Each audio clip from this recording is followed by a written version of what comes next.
গল্পটি আরও ভালোভাবে উপভোগ করার জন্য হেডফোন ব্যবহার করুন।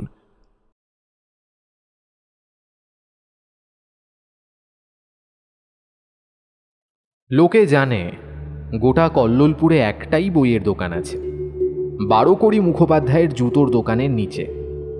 বইয়ের দোকানের মালিক কৌশিক সামন্ত। কৌশিকের বয়স 41, পেশায় গৃহশিক্ষক ও একটা অচল বইয়ের দোকানের অধিপতি।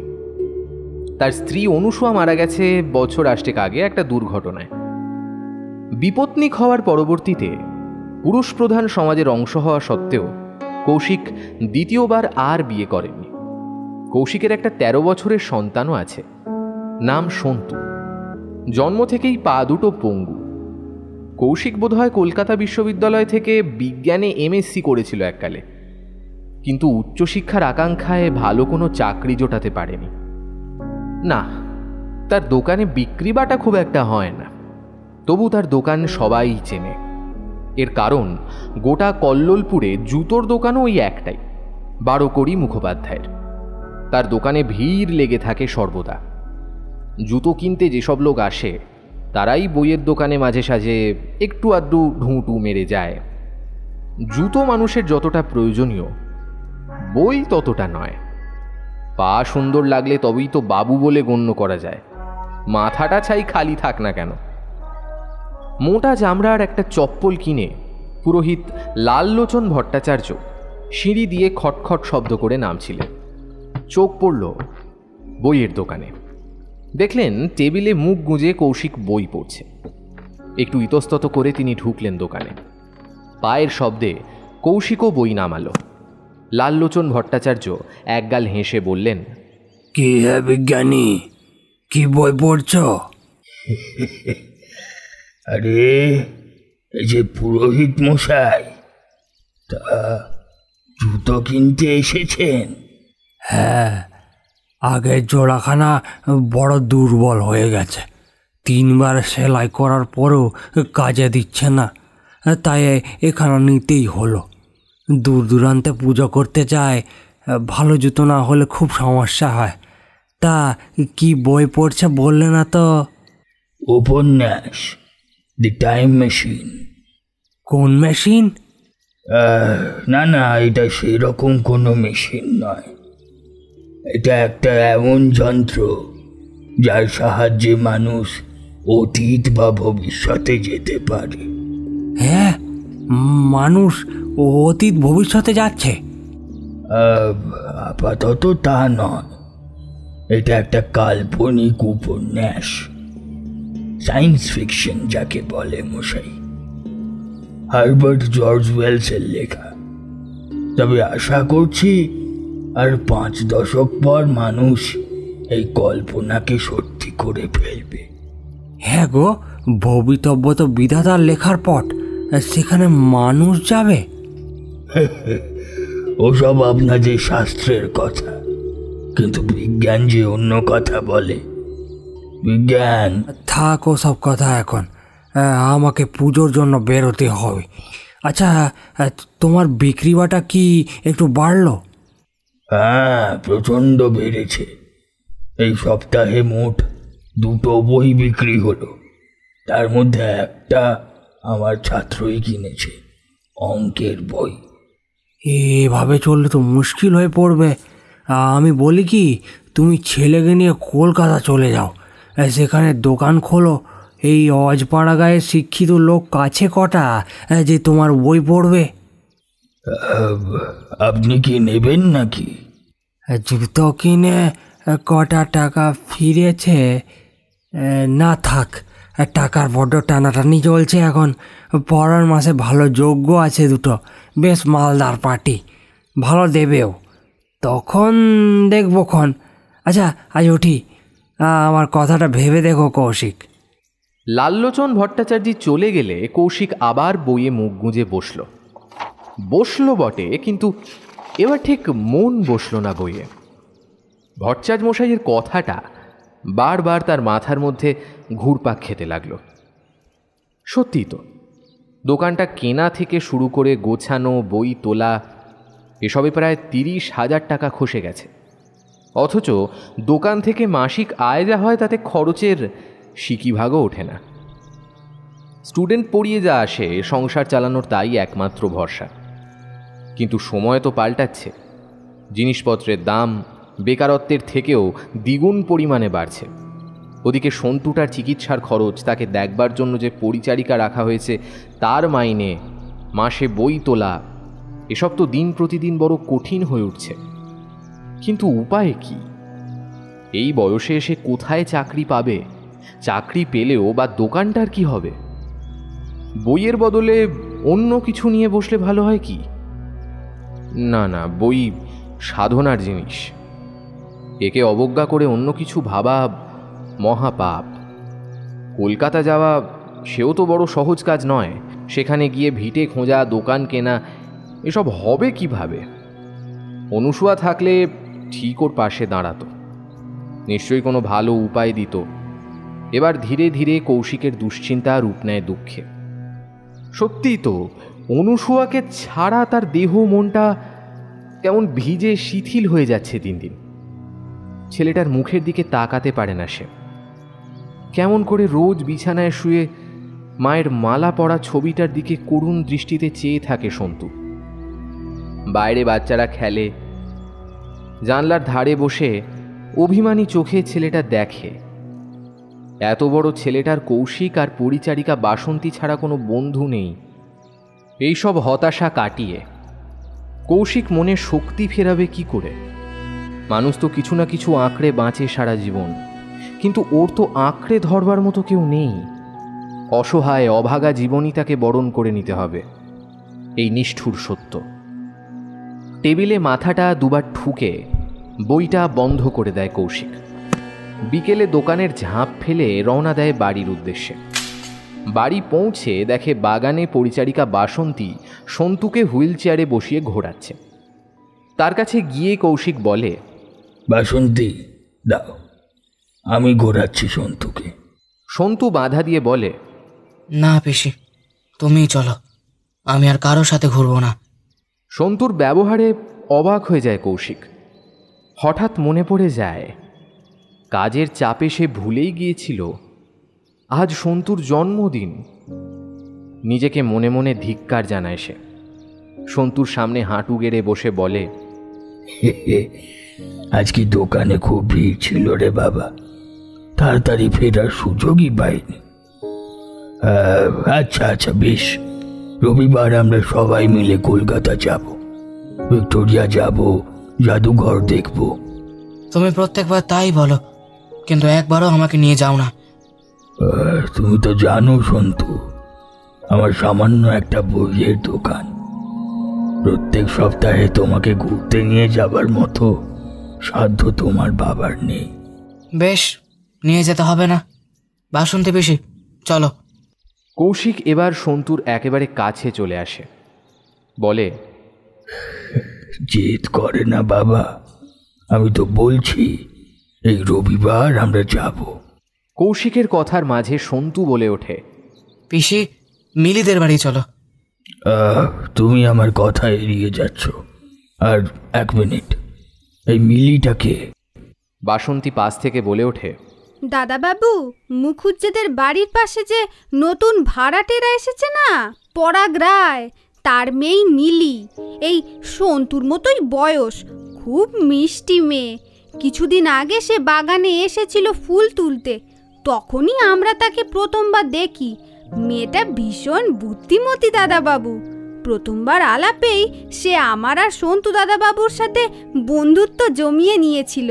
আমাদের সে নিজের বাড়ি নিয়ে গেল, তার মা আমাদের চা মিষ্টি করে খাওয়ালো। তারপর থেকে তো রোজ বিকেলে তাদের বাড়ি যাচ্ছি আমি সন্তুকে নিয়ে। কৌশিক সন্তুর দিকে একবার তাকালো, তারপর বাসন্তীর দিকে ফিরে বলল, মিলির বয়স কত বললে? সন্তুর মতোই, ওই 12-13 হবে। সন্তু, মিলিকে খুব সুন্দর দেখতে, খুব ভালো না মেয়েটা? হ্যাঁ? সন্তুর চোখ মুখ আহ্লাদে জলজল করে উঠল। হ্যাঁ, আমরা খুব ভালো বন্ধু। ওর হঠাৎ কৌশিক চিৎকার করে উঠল, বাসন্তী, বাসন্তী, তুমি কি সব ভুলে গিয়েছো নাকি? তুমি সব ভুলে গিয়েছো? তুমি জানো না আমি সন্তুর সাথে বাইরের জগতে সম্পর্ক রাখতে চাই না? তুমি আমার এত বছরের পরিশ্রম সব পণ্ড করে দিচ্ছ। বাসন্তী কাঁদো কাঁদো হয়ে বলল, আমাকে ক্ষমা করেন দাদাবাবু। মেয়েটার মিষ্টি মুখটা দেখে আমি নিজেকে... তুমি ওই মেয়েটাকে দেখার পয়সা পাও নাকি সন্তুকে দেখার?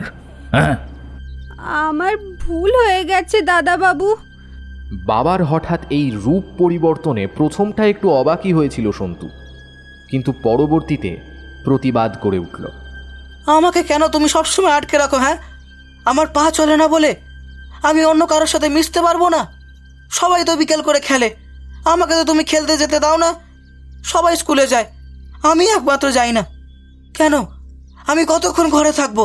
আমার কি বাইরে যেতে ইচ্ছে করে না? সন্তু, কথা বাড়িও না। না, আমি যাব না। আমি মিলিদের বাড়ি যাবই।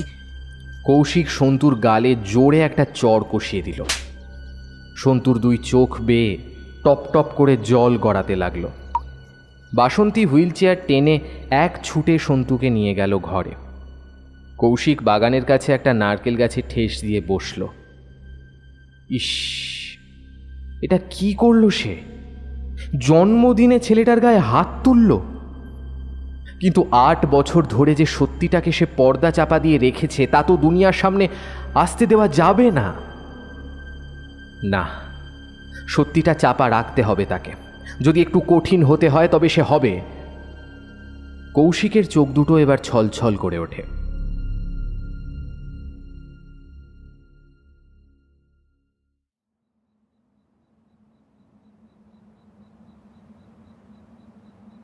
রাতে খাওয়ার পর বিছানায় শুয়ে শুয়ে কৌশিক অতীতের স্মৃতি মন্থন করছিল। তার বাবা ছিল নামজাদা তান্ত্রিক। অঞ্চলের সবাই তাকে এক নামে চিনত। মা তো মারা যায় জন্মের পরেই। তার গৃহশিক্ষক শঙ্কুবাবুর কাছেই কৌশিকের বেড়ে ওঠা। তারপর কলেজে পড়াকালীন বাবার রহস্যজনক মৃত্যু, অনুসুয়ার সাথে আলাপ হওয়া। তখন কলকাতাতেই থাকতো ওরা। অনুসুয়ার মামার বাড়ি এই কল্লোলপুরে। মামার অনুরোধেই এই গাঁয়ে তাদের আসা। তারপর মামার দোকানটাকেই সাজিয়ে বইয়ের দোকান করা। তারপর অনুসুয়ার মৃত্যু। সেদিন হঠাৎ বাধা পড়ল কৌশিকের ভাবনায়। পাশের ঘর থেকে কি সব খিচমিচ শব্দ হচ্ছে না? কৌশিক বিছানায় উঠে বসল। নাইট ল্যাম্পটাকে জ্বালিয়ে সে ভালো করে শব্দটা শোনার চেষ্টা করল। হ্যাঁ, পাশের মানে সন্তুর ঘর থেকেই আসছে আওয়াজটা। তবে কি সন্তু না ঘুমিয়ে কিছু করছে? হবে হয়তো। আজ কৌশিক তার সাথে যেরকম ব্যবহার করেছে তাতে না, চিন্তার কিছু নেই। ওর সাথে বাসন্তী আছে। কৌশিক নাইট ল্যাম্পটা নিভিয়ে আবার শুয়ে পড়ল। 10 মিনিট, 20 মিনিট, আওয়াজটা থামেনি, বরং এখনো বাড়ছে সেটা। কৌশিক আর থাকতে পারল না, উঠে গেল পাশের ঘরে। ঘরের দরজাটায় হাত দিতেই সে আশ্চর্য হয়ে গেল। ঘরের দরজাটা ভিজে, কিন্তু তা কি করে সম্ভব? কৌশিক দরজাটা খুলে সবে সন্তুকে বকতে যাবে, কিন্তু সে অবাক হয়ে দেখল সন্তু খাটে পাশ ফিরে শুয়ে ঘুমোচ্ছে। বাসন্তী তার পাশে, কিন্তু শব্দটা তো হচ্ছে এখনো। দরজা বন্ধ করে কৌশিক কিছুক্ষণ শব্দটার গতি অনুসরণ করার চেষ্টা করল। না, শব্দটা আসছে নিচের তলার একটা কোণা থেকে। কৌশিক সিঁড়ি দিয়ে পা টিপে টিপে নিচে গেল। রান্নাঘরের পরেই আছে স্টোর রুম, সেখান থেকেই আওয়াজটা আসছে। কিন্তু এত রাতে স্টোর রুমে কে ঢুকবে? বাড়িতে 3টে প্রাণী ছাড়া আর তো কেউ থাকে না। কৌশিক স্টোর রুমের সামনে যেতেই আওয়াজটা হঠাৎ থেমে গেল। একটু ভয় হলো কৌশিকের। পকেট থেকে মোবাইল ফোনটা বের করে টর্চ জ্বালল। তারপর দরজা খুলে দেখল, কই, কেউ তো নেই। অপ্রয়োজনীয় আসবাব ও সামগ্রীতে ধুলোবালিতে ছড়িয়ে আছে ঘরখানা। এদিক ওদিক আলো ফেলে দেখে ঘরের বাইরে বেরোতে যাবে এমন সময় পেছনের কিছু আসবাব নড়ে উঠল। আবার পিছু ফিরল কৌশিক। না না, ঘুম হয়নি বলেই হয়তো এসব ভুলভাল ভাবনা মাথায় আসছে, এক্ষুনি গিয়ে ঘুমোতে হবে। পেছনে ঘুরে দরজার দিকে হাত বাড়াতেই হঠাৎ একজন এসে দাঁড়ালো তার সামনে। লোকটার মাথায় চুল নেই, এক চোখ কানা, অন্য চোখটা ধবধবে সাদা, ঠোঁট দুটো সেলাই করে তার কথা বলার পথ কেউ যেন বন্ধ করে দিয়েছে। লোকটার গলায় লম্বা লম্বা কাটার দাগ। সে তার চামড়া ওঠা হাত দুটো দিয়ে কৌশিকের গলা চেপে ধরল। তারপর তাকে টেনে নিয়ে গেল নিচের তলার বারান্দায়। কৌশিক যন্ত্রণায় ছটফট করতে লাগলো। সে চেঁচাতে চাইল, কিন্তু গলা থেকে আওয়াজ বেরোলো না। হাতের মোবাইলটা সে ছুঁড়ে মারল লোকটার দিকে। মোবাইলের আলো লোকটার মুখে পড়বার সাথে সাথে লোকটা যেন হাওয়ায় মিলিয়ে গেল। কৌশিক উঠেই আগে বারান্দার আলো জ্বালল, তারপর প্রাণ ভরে নিঃশ্বাস নিল। বাসন্তী আলো দেখে নিচে নেমে এলো। দাদাবাবু, দাদাবাবু, কি হয়েছে? ও মন করছেন কেন? কিছু না, ওই সিঁড়িতে পা পিছলে পড়ে গিয়েছিলাম। আলোটা জ্বালিয়ে নামবেন তো, লাগেনি তো কোথাও? ওষুধ দেব? না না, আমি ঠিক আছি, তুমি সন্তুর কাছে যাও। এক গ্লাস জল খেয়ে ঘরে এসে শুয়ে পড়ল কৌশিক। শুয়ে পড়ল, কিন্তু সারা রাত ঘুম এলো না। বারবার চোখের সামনে ভেসে উঠতে লাগলো লোকটার মুখটা।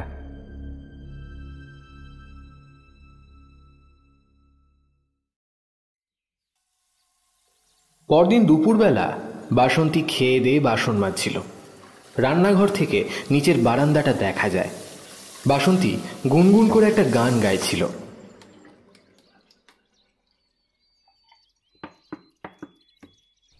আমারও পরানো যাহা চাই, তুমি তাই, তুমি তাই গো, আমারও পরানো যাহা চাই। হঠাৎ সে ঘাড় ঘুরিয়ে দেখল সন্তু সিঁড়ির কাছে পিছন ফিরে দাঁড়িয়ে আছে। বাসন্তী বলল, কি গো সন্তু দাদা, কিছু লাগবে? কথাটা বলে সে আবার সামনে ঘুরে বাসন ঘষতে লাগলো। কিছুক্ষণ পর তার সারা শরীরে ঠান্ডা বাতাস খেলে গেল। সন্তু দাঁড়িয়ে রয়েছে, হুইল চেয়ার ছাড়া, নিজের পায়ে। আবার পেছন ফিরল সে। না, কেউ নেই তো। তবে কি ভুল দেখল? তাই হবে। সামনে ঘুরে পুনরায় বাসন মাজছে এমন সময় কোথাও একটা ধড়াম করে শব্দ হলো। এবার বাসন ফেলে বাসন্তী বারান্দায় এসে দাঁড়ালো। বোঝবার চেষ্টা করতে লাগলো শব্দটা এসেছে কোথা থেকে, কিন্তু সেটা বোঝার আগেই আবার ধড়াম করে একটা আওয়াজ। এবার সেই সাথে শুরু হলো আর একটা আওয়াজ, গোঙানির শব্দ।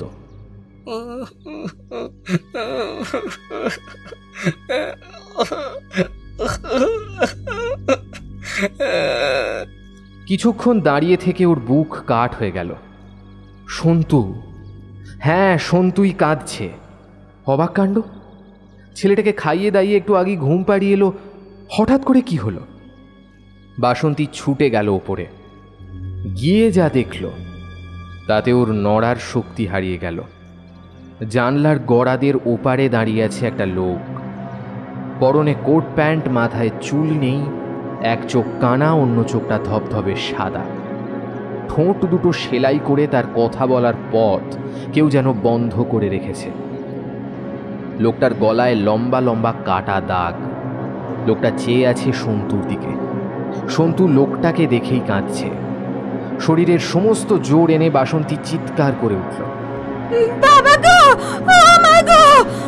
লোকটা বাসন্তীকে দেখেই উধাও হয়ে গেল।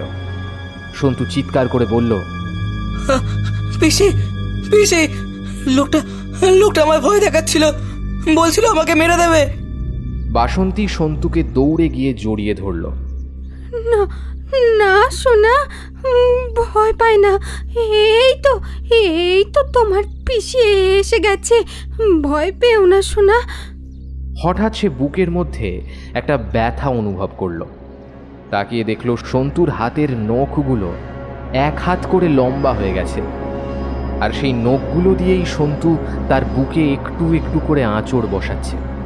বাসন্তী সন্তুকে এক ধাক্কায় দূরে সরিয়ে দিল। সন্তু কেমন বিশ্রীভাবে হেসে উঠল। তার হাসি দেখে মনে হচ্ছিল এক ক্ষুধার্ত পশু যেন অনেক দিন পর ভালো একটা শিকার পেয়েছে। তার চোখ দুটো দেখে মনে হলো সেই দুটো যেন ভাটার মতো জ্বলছে। বাসন্তী চিৎকার করে উঠল, সন্তু, তোমার কি হয়েছে বাবা? হঠাৎ সন্তুর হাসি মিলিয়ে গেল। মনে হলো যেন সন্তু ধীরে ধীরে নিস্তেজ হয়ে পড়ছে। সন্তুর চোখ বন্ধ হওয়ার সাথে সাথে একটা চামড়াহীন বড় বড় নখযুক্ত বিশ্রী হাত সন্তুর ঘাড় বেয়ে উঠে এলো কপালে।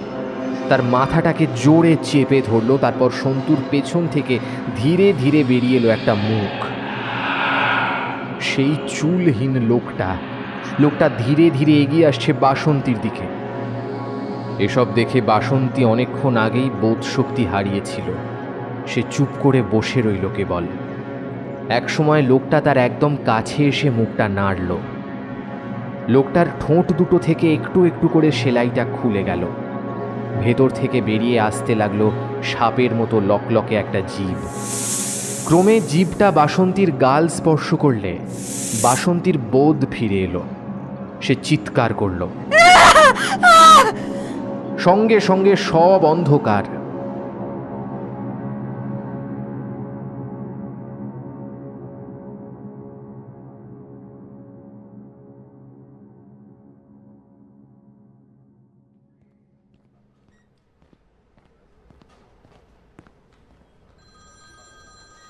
বাসন্তীর যখন জ্ঞান ফিরল তখন সে নিজেকে আবিষ্কার করলো হাসপাতালে। দেখল সন্তু তার পাশে হুইল চেয়ারে বসে কাঁদছে। পাশে দাঁড়িয়ে একজন ডাক্তার ও কৌশিক দাদাবাবু। বাসন্তী সন্তুকে দেখেই শিউরে উঠল। সে সন্তুকে সরিয়ে নিয়ে যেতে বলতে চাইল, কিন্তু হায়, তার গলা থেকে আওয়াজ বেরোচ্ছে না। ডাক্তার বললেন, বাসন্তী দেবী, গলার উপর আপনি জোর দেবেন না। আপনি কোনো কারণে উত্তেজিত হয়ে ভীষণ চিৎকার করেছিলেন, সেই কারণেই আপনার ভোকাল কর্ডটা অনেকটা ড্যামেজ হয়ে গেছে। তবে চিন্তা নেই, সপ্তাহখানেক রেস্ট নিলেই আপনি আবার কথা বলতে পারবেন। সন্তু এগিয়ে গেল বাসন্তীকে জড়িয়ে ধরার জন্য, কিন্তু সে কাছে যেতেই বাসন্তী পাগলের মতো হাত ছুঁড়তে লাগলো। অবশেষে সন্তু পড়ে গেল হুইল চেয়ার থেকে। কৌশিক অবাক হয়ে বলল, এটা তুমি কি করছো বাসন্তী?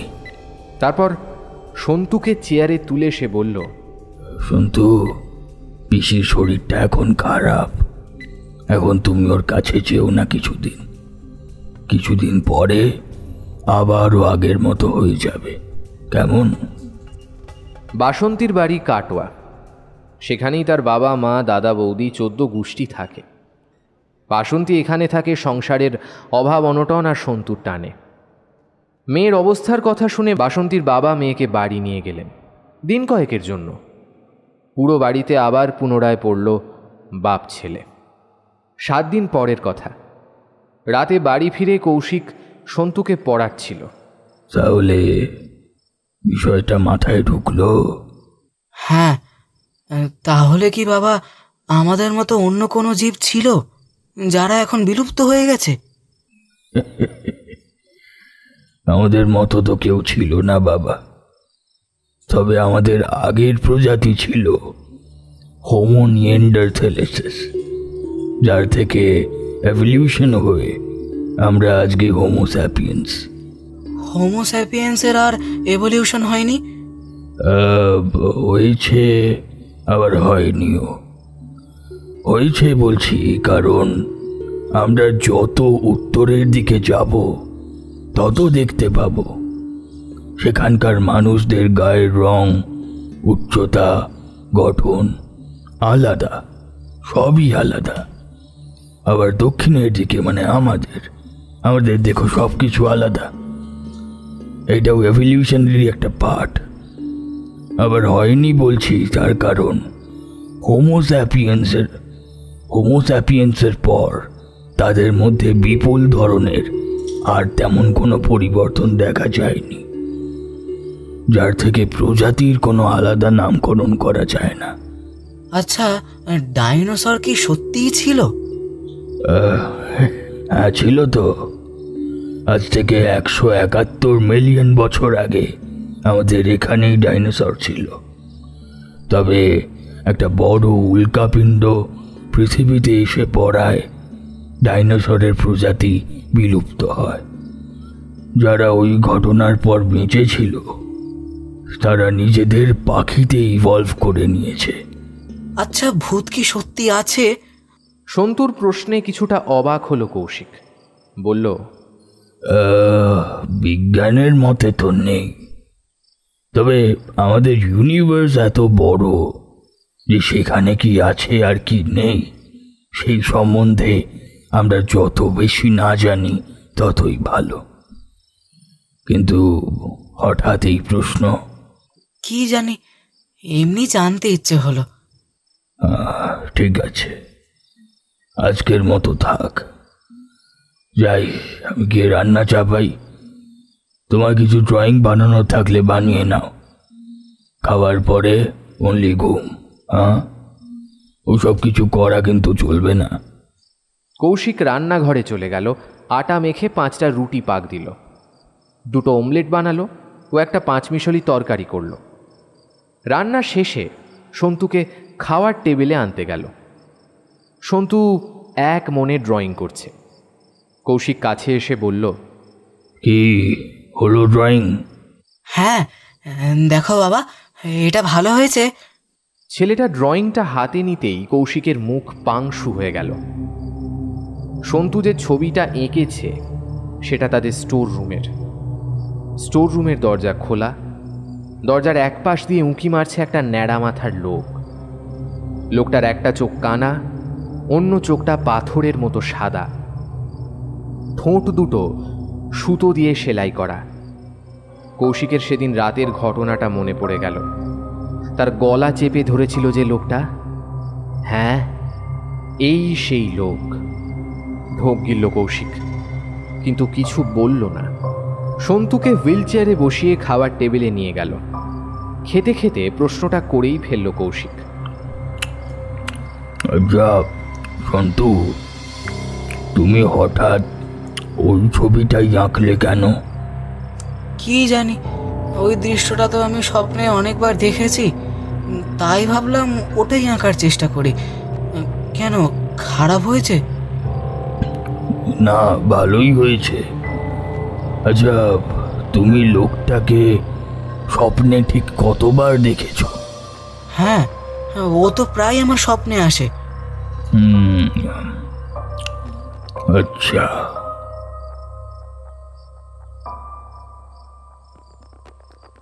আর কোনো কথা না বলে কৌশিক খেয়ে নিল। বাসন্তী যাওয়ার পর থেকে কৌশিক ছেলের সাথেই থাকছে। সন্তু অল্প কিছুক্ষণের মধ্যেই ঘুমিয়ে পড়ল, কিন্তু ঘুম এলো না কৌশিকের। ঘরে পাক খেয়ে খেয়ে সে ভাবতে লাগলো, কে এই লোকটা? সে দেখেছে, তার ছেলে দেখেছে, বাসন্তীও হাসপাতালে বলার চেষ্টা করছিল সে কাউকে নাকি দেখেছে। এই লোকটাকে কি? কিন্তু কথা হলো, লোকটা কে? তার স্টোর রুমেই বা কি করে আসে সে? স্টোর রুম ছাই, সন্তুর স্বপ্নে পর্যন্ত আসে। লোকটা কি তার শত্রু? হলেও বা রাত বিরেতে এভাবে? লোকটার দর্শনটাও ভারী বিচিত্র। কৌশিক আর থাকতে পারল না। একটা টর্চ নিয়ে বেরিয়ে পড়ল ঘরের বাইরে। সিঁড়ি দিয়ে পা টিপে টিপে নিচে এলো। নিচে নেমে টর্চটা জ্বালল। ঘরের আলো জ্বালালো না, যদি লোকটা সতর্ক হয়ে যায়। স্টোর রুমের কাছে এলো। প্রথমে দরজায় ভালো করে হাত বোলালো, তারপর এক ধাক্কায় দরজাটা খুলে দিল। এক রাশ ভ্যাপসা গন্ধ প্রথমেই কৌশিককে ব্যঙ্গ করল। তারপর সে ঝুল নোংরা সরিয়ে ঢুকে গেল ঘরের ভেতর। ঘরের চারিদিকে আলো ফেলে দেখল আবর্জনা ছাড়া ঘরে আর কিছু নেই। কৌতূহলের বশবর্তী হয়ে সে মুখের টর্চটা ধরে মাটিতে পড়ে থাকা জিনিসপত্র এদিক ওদিক সরাতে লাগলো। শুধু তার জামা কাপড়ই নোংরা হলো। প্রায় আধ ঘন্টা ঘেঁটেও যখন কিছুই উদ্ধার হলো না, তখন কৌশিক টর্চ হাতে বাইরে বেরিয়ে যেতে উদ্যত হলো। কিন্তু দরজার কাছে যেতেই দরজাটা আচমকা খট করে বন্ধ হয়ে গেল। কৌশিক জোরে জোরে দরজা ধাক্কা দিল, কিন্তু দরজা খুলল না। হঠাৎ একটা হাতের ধাক্কা এসে ছিটকে এসে পড়ল আবর্জনা ও আসবাবের স্তূপের ওপর। পড়বার সঙ্গে সঙ্গে সে দেখতে পেল ঘরের ডান কোণে কে একটা বসে আছে। কৌশিক মাথা ঘোরালো। হ্যাঁ, একটা লোক বসে আছে। লোকটার পরনে কোট প্যান্ট। লোকটার মুখ দেখা যাচ্ছে না, কারণ সে দেওয়ালের দিকে ফিরে আছে। তার মাথার দিকে তাকাতেই কৌশিকের বুক ঢিপ ঢিপ করে উঠল। লোকটার মাথায় চুল নেই। তার মানে কৌশিক আর ভাবার সময় পেল না। লোকটার সামনে থেকেই ঘাটটা সম্পূর্ণ ঘুরিয়ে দিল পেছনে কৌশিকের দিকে। হ্যাঁ, সেই লোকটাই। লোকটা কৌশিকের দিকে তাকিয়ে বিড়বিড় করে কি সব বলল। কৌশিক কিছু বুঝতে পারল না। কৌশিকের হৃৎপিণ্ড ভয় তখন অসাড় হয়ে গেছে। তবুও বোধহয় আর্তনাদের মতো একটা শব্দ তার গলা থেকে বেরিয়ে এসেছিল। লোকটা সঙ্গে সঙ্গে তার হাতটা বাড়িয়ে দিল। তো কি, লোকটার হাত দৈর্ঘ্যে বেড়ে যাচ্ছে। বাড়তে বাড়তে সেটা কৌশিকের গলা স্পর্শ করল। কৌশিক হাতটা ছাড়াবার চেষ্টা করলো, কিন্তু পারল না। ধীরে ধীরে যখন তার চোখ বন্ধ হয়ে আসতে লাগলো, তখন সে দেখল তার চোখের সামনে প্রচণ্ড একটা বাতির মতো আলো জ্বলছে। ঠিক তখনই ঘরের দরজাটা খুলে গেল। কৌশিক অবাক হয়ে দেখল দরজার বাইরে হুইল চেয়ারে বসে আছে সন্তু। সন্তু বলল, বাবা, এখানে তুমি কি করছো? কৌশিকের কিছুক্ষণ হুঁশ ছিল না। হুঁশ হতে দেখল তার গলায় সেই হাতটা নেই। হাত কেন?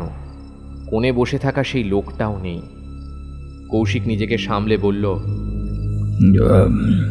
তেমন কিছু না, এই পড়ে গিয়েছিলাম এখানে।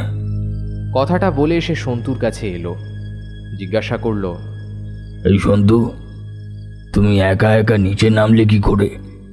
বাসন্তী পিসি যাওয়ার পরের দিনই তো তুমি এই চেয়ারে এই সুইচটা লাগিয়ে দিয়েছিলে। সুইচ চাপলাম। ও। সন্তুকে নিয়ে সে চলে এলো ঘরে, কিন্তু সে রাতেও তার ঘুম হলো না।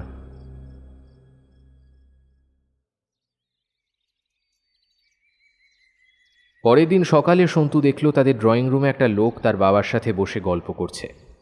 লোকটা লম্বা চওড়া, বড় বড় চুল আর দাড়ি। লোকটার পোশাকটাও কেমন যেন, লাল ধুতি, লাল পাঞ্জাবি, হাতে মোটা একটা লাঠি। এমন বিচিত্র বেশের মানুষ সন্তু আগে কখনো দেখেনি। তাই ওর ভারী কৌতূহল হলো। আড়ালে দাঁড়িয়ে ও যা শুনতে পেল তা এই রকম। ক্রিয়ার সময় ক্রমশ নিকটতর হচ্ছে। এ সময় এমন অলৌকিক কাণ্ড মোটেই শুভ নয়। তাই তো বলছি ঠাকুর, আপনি কিছু একটা করুন। এত বছর যখন কিছু হয়নি, তখন আজ এসব ঘটনায় আমার সত্যিই রাতের ঘুম উড়ে গিয়েছে। আপনি কিছু একটা করুন। ঠাকুর? লোকটার নাম তাহলে ঠাকুর? এই রবীন্দ্রনাথ ঠাকুর কি? হ্যাঁ, বইয়ে তো রবীন্দ্রনাথ ঠাকুরের বড় বড় চুল দাড়ি দেখেছিলাম। কিন্তু তা কি করে সম্ভব? তিনি তো অনেক আগেই মারা গিয়েছেন। তাহলে কি সত্যিকারের ঠাকুর? সন্তু কথাটা ভেবে বিস্মিত হয়ে গেল। ও আরো ভালো করে শুনল। আমাকে আগে দেখতে হবে ঘরে অশুভ শক্তির প্রবেশ ঘটেছে কিনা। যদি সেরকম কিছু হয় তবে তার সাথে কথা বলতে হবে। তারপর তাকে দূরে পাঠানোর ব্যবস্থা। এসবের জন্য আমার সময় চাই। আমাকে এখানে কটা দিন থাকতে হতে পারে। হ্যাঁ হ্যাঁ, আপনার যত দিন ইচ্ছে থাকুন, আমার কোনো অসুবিধা নেই। আপনি তো আমাদের আত্মীয়, এটাই তো। হঠাৎ কৌশিকের চোখ পড়ল ঘরের দিকে। সে সন্তুকে দেখতে পেয়ে ডাকল, দরজার আড়ালে দাঁড়িয়ে কথা শোনা কিন্তু ঠিক নয় সন্তু। যাও, ঘরে যাও। আগন্তুক কৌশিককে বাধা দিয়ে বললেন, থাক না সন্তু, আড়াল থেকে কথা শুনতে নেই। এসো, এখানে এসে বসো। কিন্তু ঠাকুর, ও আমি তোমাকে বলেছিলাম কৌশিক, সারা জীবন তুমি ওর কাছ থেকে সব লুকিয়ে রাখতে পারবে না। আমার মনে হয় এবার সময় এসে গিয়েছে। কিন্তু ঠাকুর, আমি এই মুহূর্তে ওকে কিছু বলতে চাই না। বেশ, কিন্তু আপাতত যা আলোচনা হচ্ছে সেটা শুনলে ওর কোনো ক্ষতি নেই। এসো সন্তু। সন্তু একটু আড়ষ্টভাবে হুইল চেয়ার টেনে আসে ড্রয়িং রুমে। কৌশিক বলে, সন্তু, আমার বাবারা 3 ভাই ছিল। তোমার ঠাকুরদা ফণীচরণ আর ওনার মেজ ভাই নীলচরণ অনেকদিন আগেই মারা গিয়েছেন। কিন্তু তাদের ছোট ভাই মানে আমার কাকা দিগ্বিজয় এখনো বেঁচে আছেন। উনি হলেন তোমার ছোট ঠাকুরদা দিগ্বিজয় সামন্ত। জটাধারী লোকটা মানে দিগ্বিজয় সামন্ত হঠাৎ মাটিতে শুয়ে সন্তুকে প্রণাম করল। সন্তু অবাক হয়ে বলল, ঠাকুরদা, আপনি আমায় প্রণাম করলেন কেন? দিগ্বিজয় উঠে বসে বললেন, জানো সন্তু, মানুষের ভক্তির পথে সব থেকে বড় বাধা কি? মানুষের স্বার্থ। প্রণাম কেবল কল্যাণ গ্রহণের পন্থা নয়, আশীর্বাদের পন্থাও নয়। প্রণামের একমাত্র উদ্দেশ্য হল বিনিময়ের শুভ্র সূত্রপাত ঘটানো। সন্তু কিছুই বুঝল না, শুধু চাতকের মতো দিগ্বিজয় সামন্তের দিকে চেয়ে রইল। বেগতিক দেখে কৌশিক গলা ঝাড়ল। বলছিলাম কি ঠাকুর, আপনি বলুন আমাদের কি করতে হবে। আজ না, আজ দিনটা আমি দেখি। কাল সকালে তোমাদের বাপ ছেলেকে আমি সবটা বুঝিয়ে দেব। হ্যাঁ, এখন আমাকে একখানা ঘর দেখিয়ে দাও দেখিনি। 15 দিন ঘুমাইনি। সন্তু আর থাকতে না পেরে বলে ফেলল, 15 দিন? 15 দিন না ঘুমালে তো মানুষ মরেই যাবে। আচ্ছা, আপনি কি সত্যি ঠাকুর? না মানে বাবা বলছিল। তোমার বাবার কথায় কান দিও না। তুমি আমার নাতি, আমি তোমার ঠাকুরদা। এটাই আমাদের সম্পর্ক, আর আমাকে তুমি করেই ডাকবে, কেমন? ঠিক আছে ঠাকুরদা, তোমাকে না অনেকটা রবীন্দ্রনাথ ঠাকুরের মতো দেখতে। দিগ্বিজয় সামন্ত হো হো করে হেসে উঠলেন। কি হচ্ছেটা কি সন্তু? হ্যাঁ, ঠাকুরদা তো দূর থেকে এসেছেন, এত কথা বাড়াচ্ছ কেন? বাবা ঠাকুরদার থাকার জন্য সন্তুর ঘরটাই দিল। কেন দিল সন্তু বুঝতে পারল না। অগত্যা সন্তুর ঠাঁই হলো নিচে, বাগানের পাশের একটা ঘরে।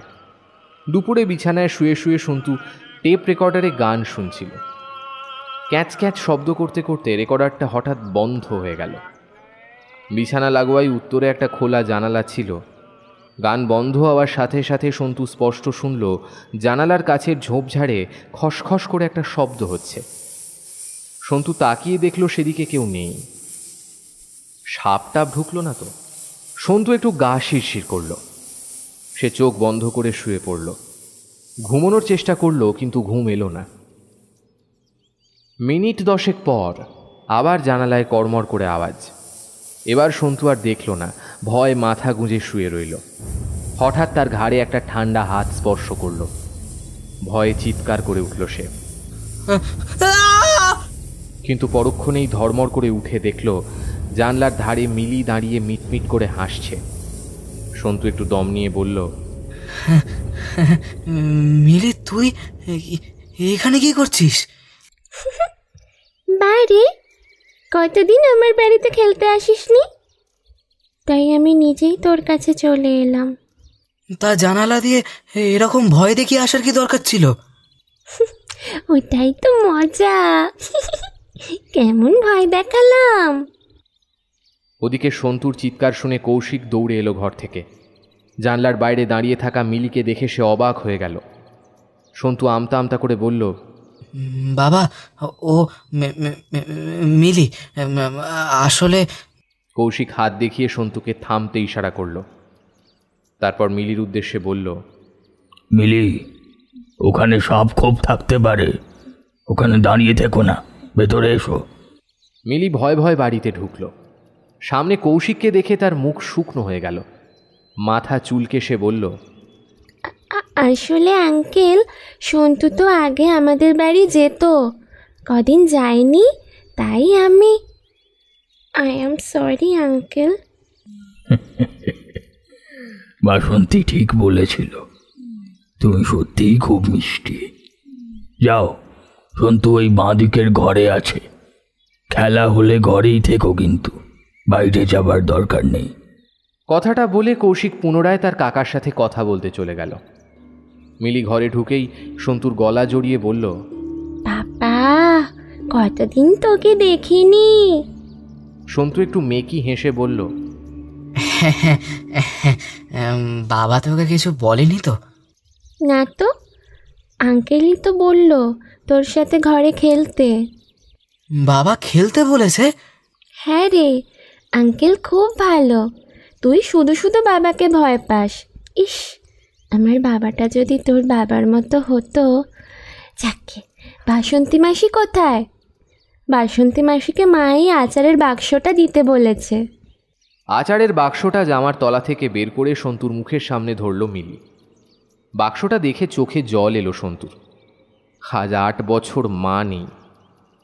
মা মারা যাওয়ার পর থেকে বাসন্তী পিসি প্রতিটা মিনিট তার সাথে থেকেছে, খাইয়েছে, ঘুম পাড়িয়েছে, বায়না মিটিয়েছে। 8 বছর আগে মাও এমনটা করতো কিনা জানে না। 8 বছর আগের আর কিছুই তো মনে নেই সন্তুর। হায়, আজ 8 দিন হয়ে গেল বাসন্তী পিসি নেই। মিলিকে সন্তু বাসন্তীর কথাগুলো সব বলল। সব শুনে মিলি বলল, বাসন্তী মাসি হাসপাতালে তোকে মারতে চেয়েছিল কেন রে? জানি না রে, বাসন্তী পিসির এরকম শরীর খারাপ হলোই বা কেন আমি তাও জানি না। সন্তু, আমি একটা অন্য কারণে তোর সাথে আজ দেখা করতে এসেছি। তোকে আমি কিছু দেখাবো, কিন্তু তার জন্য আমার অন্ধকার একটা ঘর চাই। মানে? তারা এই বলে চট করে ঘরের দরজাটা বন্ধ করে দিল মিলি। তারপর জানলা দুটো টেনে দিল। ঘরে আলোর হালকা রেখা এলেও চারিদিক মোটামুটি অন্ধকার হয়েছিল। মিলি খাটে সন্তুর সামনাসামনি বসল, পা দুটো ভাঁজ করল, 2 হাত পেটের ওপর রাখল। মিলির কাণ্ড দেখে একটু ভয় ভয় করছিল। এরপর মিলি মুদ্রার ভঙ্গিতে 2 হাত উড়ুর ওপর রাখল। প্রায় মিনিট 3 সেইভাবেই সে রইল। তারপর হঠাৎ তার কপালের মাঝখানে ত্রিনেত্রের জায়গাটা আলো জ্বলে উঠল। তার হাত দুটো উঠে গেল ওপরে। মিলি চোখ খুলল। সন্তু অবাক হয়ে দেখল সাদা সিলিং ফ্যানের ওপর একটা স্পষ্ট ছবি ফুটে উঠেছে। ছবিতে ষাঁড় দিয়ে দাঁড়িয়ে আছে 3-4টে বাচ্চা ছেলে মেয়ে। তাদের সন্তু কোনোদিন দেখেনি। ছেলে মেয়েগুলো তাদের হাত বাড়িয়ে আছে সামনের দিকে। সামনে মাটিতে শুয়ে পড়ে আছে ওর বাবা কৌশিক।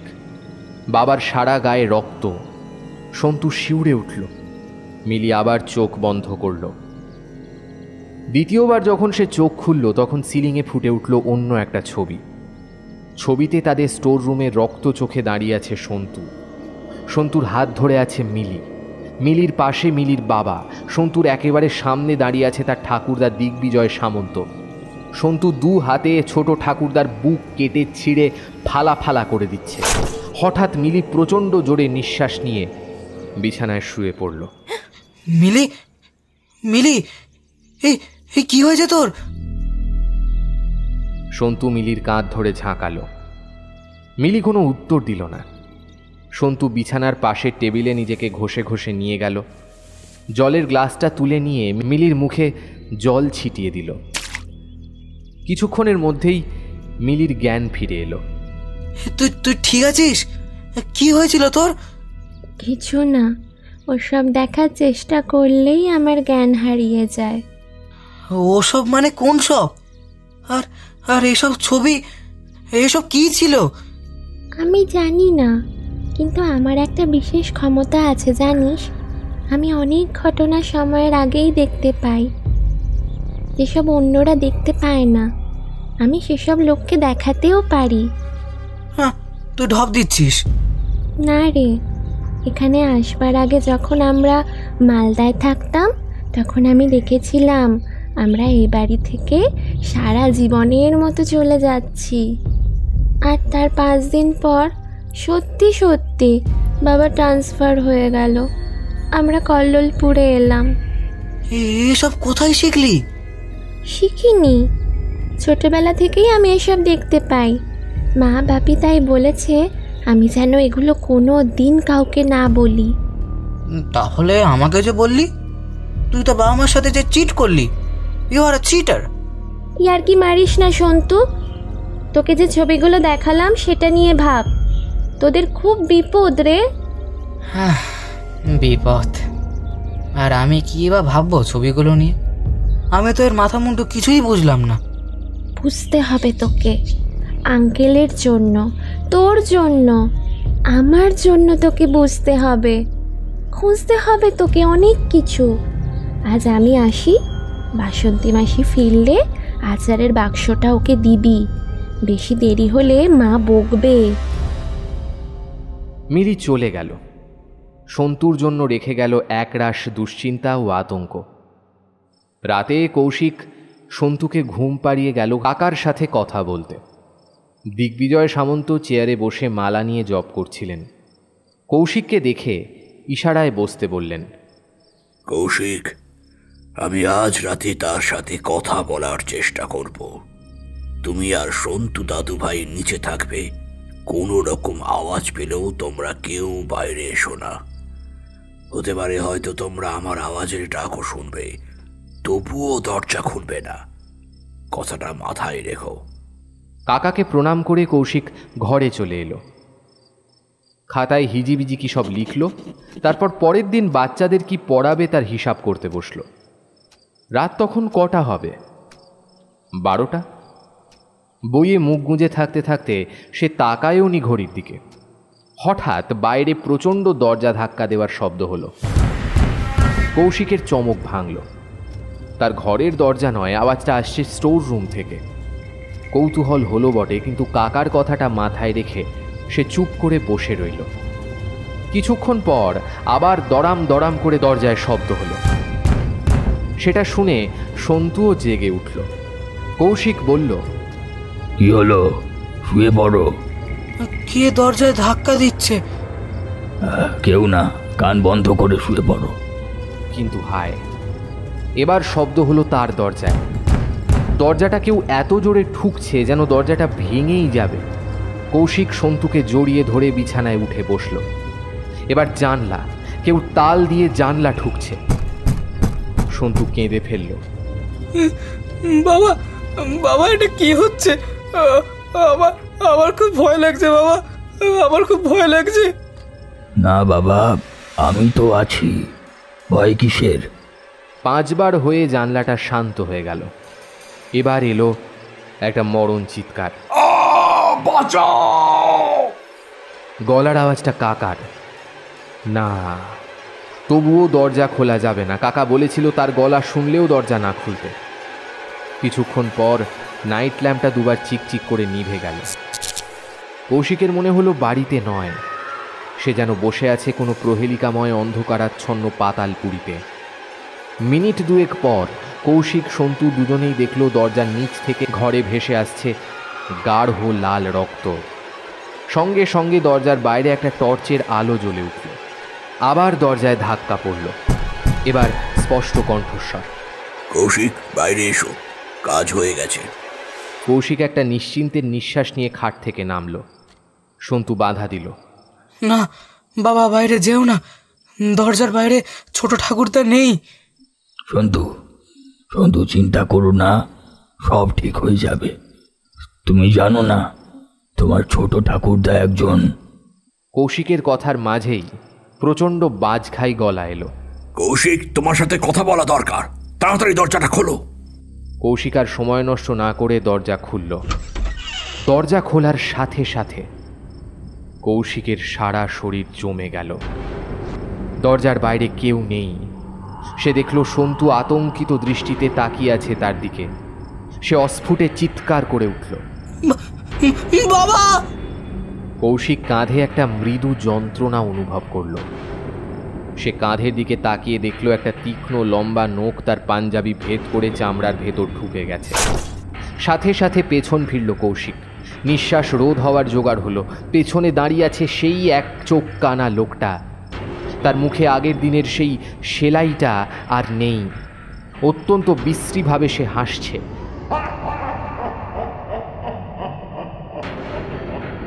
লোকটা অন্য হাতটা তুলল সন্তুর দিকে। সন্তু লোকটার আঙুলের ইশারায় অদ্ভুতভাবে খাট থেকে 10 ইঞ্চি হাওয়ায় ভেসে উঠল। কৌশিক চিৎকার করতে যাবে, এমন সময় লোকটার তার হাতের একটা নখ ঢুকিয়ে দিল কৌশিকের 2 ঠোঁটে।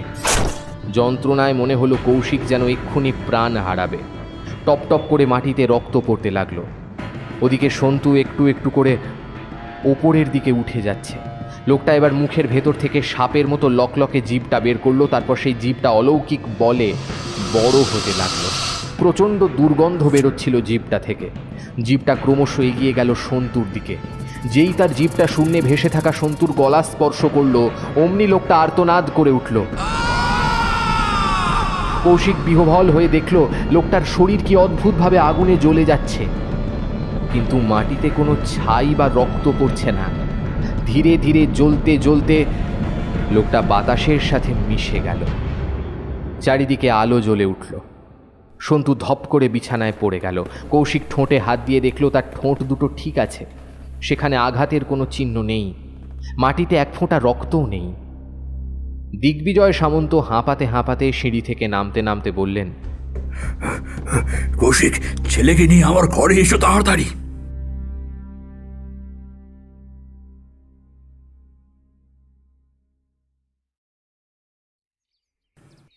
পরের দিন সকালে সন্তুর ঘুম ভাঙল একটা বচসার শব্দে। ওর বাবা ওর ঠাকুরদা খুব জোরে জোরে তর্ক করছে। বাবা বলছে, না না না না ঠাকুর, না ঠাকুর, আমি এখনই সন্তুকে কিছু বলতে রাজি নই। কৌশিক, তুমি নিজের সর্বনাশ নিজেই ডেকে আনছো। তুমি জানো আমি এখানে কেবল এসেছি সন্তু আর ওই মেয়েটির জন্য। কিন্তু ঠাকুর, আমি এত কিছু সন্তুকে বলবো কিভাবে? সন্তুর বয়সটাই বা কত? ও আমার কথাগুলো শুনে কিভাবে রিয়্যাক্ট করবে তাও তো আমি জানি না। তাহলে আমার এখানে থেকে লাভ নেই, আমি আজ বিকেলে বেরোচ্ছি। আপনি দয়া করে আমায় ভুল বুঝবেন না ঠাকুর। আমি সন্তুকে কিচ্ছু বলতে পারবো না। আমি কেবল সঠিক সময়ের অপেক্ষা করছি। সময়? মানুষ এত মূর্খ কেন মাঝে মাঝে ভাবি? সময় যার কোনো অস্তিত্ব নেই, যা মানুষের নিয়ন্ত্রণের বাইরে, তা নিয়ে মানুষের কত চিন্তা। কৌশিক, সময়ের সঠিক বেঠিক কিছু হয় না। যে কাজ তুমি যখন করবে সেটাই তার সঠিক সময়। কিছু না করে কেবল ভবিষ্যতের চিন্তা করা, সেই সময়টাই বেঠিক। জানি না, আমি কিচ্ছু বুঝতে পারছি না। কৌশিক, তুমি নিজেকে শক্ত করো, এমন পরিস্থিতি তৈরি করো যাতে তুমি সহজে সবটা প্রকাশ করার শক্তি পাও। আমার শিখিয়ে দেওয়া কথাগুলো মুখস্থ করে নিয়েছো নিশ্চয়ই, সেগুলোই তোতা পাখির মতো উগরে দেবে। আচ্ছা বেশ, আমাকে আজকের দিনটুকু সময় দিন, আমি দেখছি। বেশ। আচ্ছা, তোমাদের ওই পরিচারিকা কি যেন তার নাম? বাসন্তী? হ্যাঁ, সে সত্যিটা কাউকে বলে দেবে না তো? না, সেই বিষয়ে আপনি নিশ্চিন্ত থাকতে পারেন। ঠিক আছে, তুমি এখন কাজে যাও। আমি তোমাদের ঘরে একটা বন্ধনের ব্যবস্থা করি। বন্ধন? হ্যাঁ, বন্ধন অনেক প্রকারের হয়, যার দ্বারা নির্দিষ্ট সময়ের জন্য অশুভ শক্তিকে দূরে রাখা যায়। কিছুদিনের মধ্যে বাড়িতে ও সন্তুর জীবনে এত কিছু ঘটে গেছে যে সন্তু এসব নিয়ে খুব বেশি ভাবতে চাইল না। সিলিংয়ের পাখাটার দিকে তাকিয়ে রইল। কৌশিক ঘরে ঢুকে প্রথমে সন্তুর মাথায় হাত বোলালো, তারপর তাকে হুইল চেয়ারে বসালো। বলল, আচ্ছা সন্তু, তোমার বাবা তোমার কাছে কেমন মানুষ? কথাটার মানে সন্তু বুঝতে না পেরে কৌশিকের মুখের দিকে হাঁ করে তাকিয়ে রইল। কৌশিক পুনরায় প্রশ্ন করল, তোমার বাবা তোমার জন্য অনেক কিছু করেছে, অনেক ভালো কাজ, অনেক খারাপ কাজও। তোমার বাবার খারাপ কাজগুলোকে কি তুমি ক্ষমা করতে পারবে? আবার সন্তু প্রশ্নের কোনো উত্তর খুঁজে পেল না। কৌশিক এবার উত্তেজিত হয়ে সন্তুর হাত চেপে ধরল। জানো সন্তু, তোমার মা চাইতো তুমি বড় সায়েন্টিস্ট হও, নাম করো, দেশ বিদেশ জয় করো। তোমার যখন 1 বছর বয়স, তখন তোমার মা আর আমি দার্জিলিং গিয়েছিলাম ঘুরতে। সেখানে হোটেলে বসে টাইগার হিল দেখতে দেখতে আমরা ঠিক করেছিলাম তোমার যখন 15 বছর বয়স হবে, তখন তোমাকে নিয়ে আমরা বিদেশ যাব, সেখানে সেটেল হব আমরা, তোমাকে অনেক বড় করব। কিন্তু 8 বছর আগে ওই অ্যাক্সিডেন্টটা সব বদলে দিয়েছে। আমার ইচ্ছে, আমার জীবন সব শেষ করে দিয়েছে। তোমার মা যখন মারা যায়, তখন তার মুখটাও আমাকে দেখতে দেওয়া হয়নি। কেন জানো? কারণ ওর গোটা শরীর ইলেকট্রিকে জ্বলে গিয়েছিল। তোমার মা সব সময় বলতো, আমি যখন মরবো তখন তুমি আর সন্তু আমার পাশে থেকো, তোমাদের বাপ ছেলেকে দেখে আমি শেষ নিঃশ্বাস ফেলবো। কিন্তু আমি বা তুমি কেউই ওর শেষ সময় পাশে ছিলাম না। অনুসুয়া, আমার কারো স্বপ্নই আমি পূরণ করতে পারিনি। আমি ব্যর্থ বাবা, ব্যর্থ স্বামী। সন্তু কথাগুলোর কি মানে বুঝলো কে জানে। তার চোখ বেয়ে ফোঁটা ফোঁটা জল নেমে এলো। সে চোখ মুছে বলল, মাকে ছাড়া থাকতে তোমার খুব কষ্ট হয় না? কৌশিক মাথা নাড়ালো। সন্তু বলল, আচ্ছা, এমন হয় না আমি মরে গেলে আমার বদলে মা যদি ফিরে আসতে পারে? কৌশিক জড়িয়ে ধরল তাকে। না, এই রকম কথা কোনোদিন বলবে না। তোমার মা ততদিন আমার সাথেই ছিল যতদিন আমাদের পথ চলা লেখা ছিল, কিন্তু তোমার সাথে আমার পথ কতটা হবে সেটা লিখব আমি নিজে। কিন্তু অনুসুয়া আর তোমাকে আমি আলাদা করে কিন্তু দেখি না। তোমরা দুজনেই কিন্তু আমার জীবন।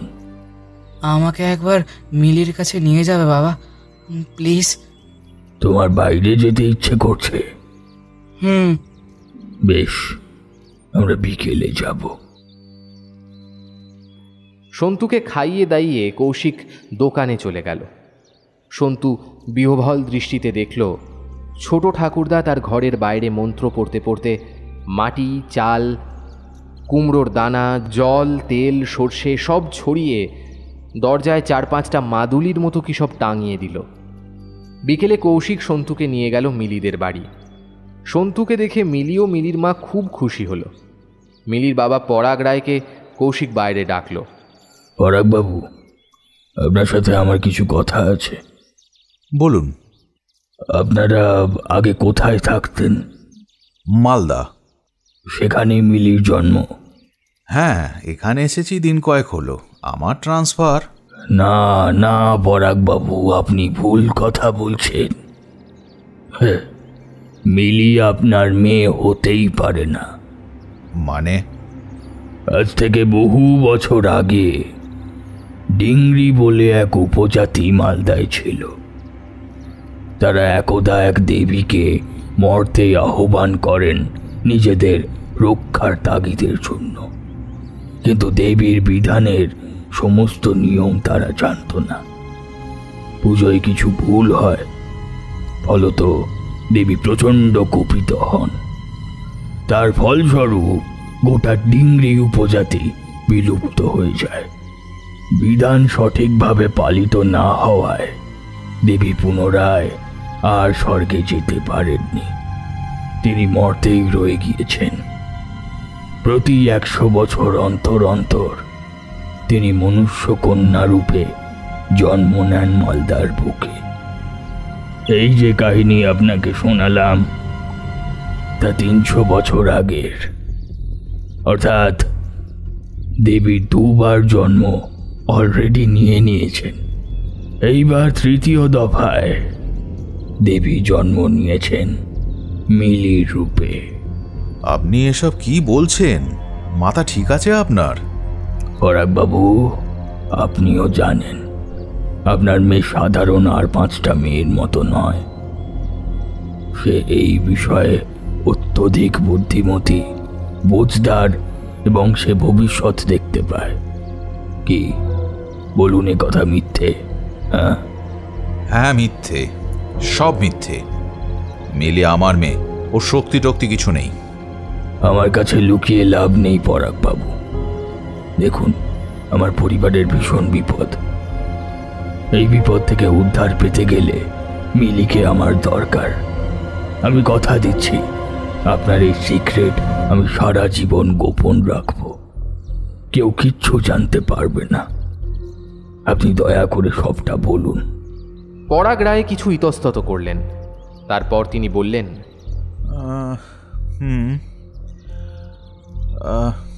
কি বলি বলুন তো। আসলে মিলিকে আমরা মালদা একটা জঙ্গলে কুড়িয়ে পেয়েছিলাম 13 বছর আগে। মালদার যে বিখ্যাত পলাশবন, সেখানে একটা ডোবার ধারে ও পড়েছিল। আমরা দেখতে পাই মিলির বয়স তখন কয়েক মাস। এতটুকু ফুটফুটে মেয়েটা শুয়ে কাঁদছে, আশেপাশে কোনো মানুষের বাসও ছিল না। আর আমাদেরও এমন ভাগ্য, বিয়ের 5 বছরের মাথাতেও আমাদের কোনো সন্তানাদি হচ্ছিল না। তাই ভাবলাম ঈশ্বর মুখ তুলে চেয়েছেন, মেয়েটাকে কোলে তুলে নিলাম। লোকের চোখ এড়িয়ে ওকে ঘরে নিয়ে এলাম। আমার স্ত্রীর কোলে মেয়েটাকে দেখে মনটা এমনই আহ্লাদে ভরে উঠল যে ওর আসল বাবা মার সন্ধান করতে ইচ্ছে হলো না। সন্তান সুখে আমাদের ঘর ভরে উঠল। আমার স্ত্রী দিন রাত ঈশ্বরের কাছে মাথা ঠুকত। ওর সুখ দেখে আমি সত্যি ঠিক বেঠিক ভুলে গিয়েছিলাম। বেআইনিভাবে মিলির বার্থ সার্টিফিকেট ও অন্য সব কাগজ বানিয়ে পাকাপাকিভাবে ওকে নিজের মেয়ে করে নিলাম। মেয়েটা যে অদ্ভুত তা আমি ওকে ঘরে আনার পরই বুঝতে পেরেছিলাম। মিলিকে বাড়িতে আনার 1 মাসের মধ্যেই আমাদের বিরাট প্রমোশন হয়ে গেল। 1 তলা মাটির বাড়ি থেকে সোজা 3 তলা পাকা বাড়ি। এমনকি জানেন, একবার তো অ্যাক্সিডেন্ট হয়ে নির্ঘাত মরছিলাম, কিন্তু লরিটা আমার বাইকে মেরে নিজেই উল্টে গেল। লরির ড্রাইভার মরে গেল, কিন্তু আমার বাইকে একটা আঁচড়ও পর্যন্ত আসেনি। সব সময় ভয় ভয় থাকি ওকে নিয়ে। মেয়েটার এমন সব অদ্ভুত ক্ষমতা, যদি এসব কেউ জেনে ফেলে, যদি মেয়েটাকে আমার কাছ থেকে কেউ কেড়ে নেয়। আপনিও একজন পিতা, আশা করছি আপনি বুঝতে পারবেন সন্তান বাপ মায়ের কতটা হৃদয় জুড়ে থাকে। আপনি বললেন একথা কাউকে বলবেন না, তবুও হাত জোর করে অনুরোধ করছি, মিলি যেন আমাদের কাছেই থাকে সারা জীবন। পরাগবাবু, আমি কথার খেলাফ কিন্তু করি না। আপনি রাত 9টা নাগাদ আমার বাড়িতে আসতে পারবেন একবার? আসলে আমার কাকাবাবু একজন সাধক তান্ত্রিক। উনি এই দেবী আর মিলির ব্যাপারে আমাকে সব বলেছেন। ওনার নির্দেশেই আপনাকে নিমন্ত্রণ করছি। এতে কি আমার মেয়ের ভালো হবে? হ্যাঁ, নিশ্চয়ই। তাহলে আমি যাব। ওই দিকের এই 5 নম্বর হলুদ বাড়িটা তো। আচ্ছা বেশ, তাহলে রাতেই দেখা হচ্ছে। সন্তুকে নিয়ে কৌশিক চলে এলো ঘরে। সন্ধে হতেই কৌশিক সন্তুকে খাইয়ে দাইয়ে ঘুম পাড়িয়ে দিল। সন্তু বাবার ব্যবহারে আশ্চর্য হয়ে গেল। প্রথম দিকটায় সন্তুর ঘুম আসছিল না, কিন্তু ঘণ্টাখানেক পর সন্তু ঘুমিয়ে পড়ল। ঘুমোচ্ছে ঘুমোচ্ছে হঠাৎ তার ঘাড়ে কে যেন একটা সুরসুরি দিল। সন্তু পাশ ফিরে শুলো, তবুও শান্তি নেই। ওর পায়ের তলায় কে যেন হাত বোলাচ্ছে। সন্তুর গভীর ঘুম ভেঙে গেল, তবুও চোখ খুলল না। কিছুক্ষণ পর ওর কানের কাছে একটা স্পর্শ অনুভব করল, ঠোঁটের স্পর্শ। ঠোঁট দুটো কেঁপে কেঁপে বলছে, সন্তু। সন্তু এবার ধর্মড়িয়ে বিছানায় উঠে বসল। চোখ কচলাতে কচলাতে দেখল ওর ঘরের দরজার ওপারে 3টে বাচ্চা ও সেই চুলহীন এক চোখ কানা লোকটা দাঁড়িয়ে আছে। সন্তু ভয় পেয়ে ডাকল, বাবা বাবা। কোনো সাড়া নেই। 3টে বাচ্চার মধ্যে একটা মেয়েও ছিল। সে চিৎকার করল, সন্তু আয় আমাদের সঙ্গে, তোর বাবা তো এখানে নেই, আমরা তোর বন্ধু। বন্ধু? কিন্তু সন্তু তো এদের কখনো দেখেইনি। আমি তোমাদের চিনি না। হ্যাঁ তাই তো বলছি, আয় আমাদের কাছে বন্ধুত্ব করি। আমি হাঁটতে পারি না, যেতে পারবো না। কে বলেছে? তুই নেমে দেখ খাট থেকে। সন্তু পা দুটোকে তোলার চেষ্টা করল। বুকটা আতঙ্ক ও আনন্দে ভরে উঠল। এ কি, ও পা তুলতে পারছে? এ কি করে সম্ভব? সন্তু পা দুটোকে নিচে নামালো, খাট থেকে নিচে নেমে দাঁড়ালো 2 পায়ে। সন্তুর নিজের চোখে এখনো বিশ্বাস হচ্ছে না। মাটিতে দাঁড়ানোর আনন্দে ও আত্মহারা হয়ে উঠল, লাফালো, নাচলো। উফ, কত বছর পর ও শরীরটাকে ও নিজের ইশারায় চালাতে পারছে। সন্তুর মনে হলো এই মুহূর্তে সে মহাবিশ্বের সর্বে প্রথমা। প্রচণ্ড আনন্দ মহাস্রোতের ভীম বেগে ভাসছে। বাইরে বাচ্চা মেয়েটা বলল, ভাল লাগছে সন্তু?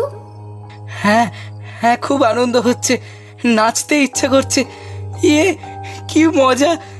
এবার আমি খেলতে যাব, স্কুলে যাব। যাবি রে বাবা যাবি, আগে আগে আমাদের কাছে তো আয়, হেঁটে বাইরে গিয়ে দেখ কেমন লাগে। সন্তু উত্তেজনার বশবর্তী হয়ে ছোট ঠাকুরদার বন্ধনের কথা না ভেবে দৌড়ে চলে গেল বাইরে। সন্তু বাইরে যেতেই 3টে বাচ্চা হাততালি দিয়ে উঠল।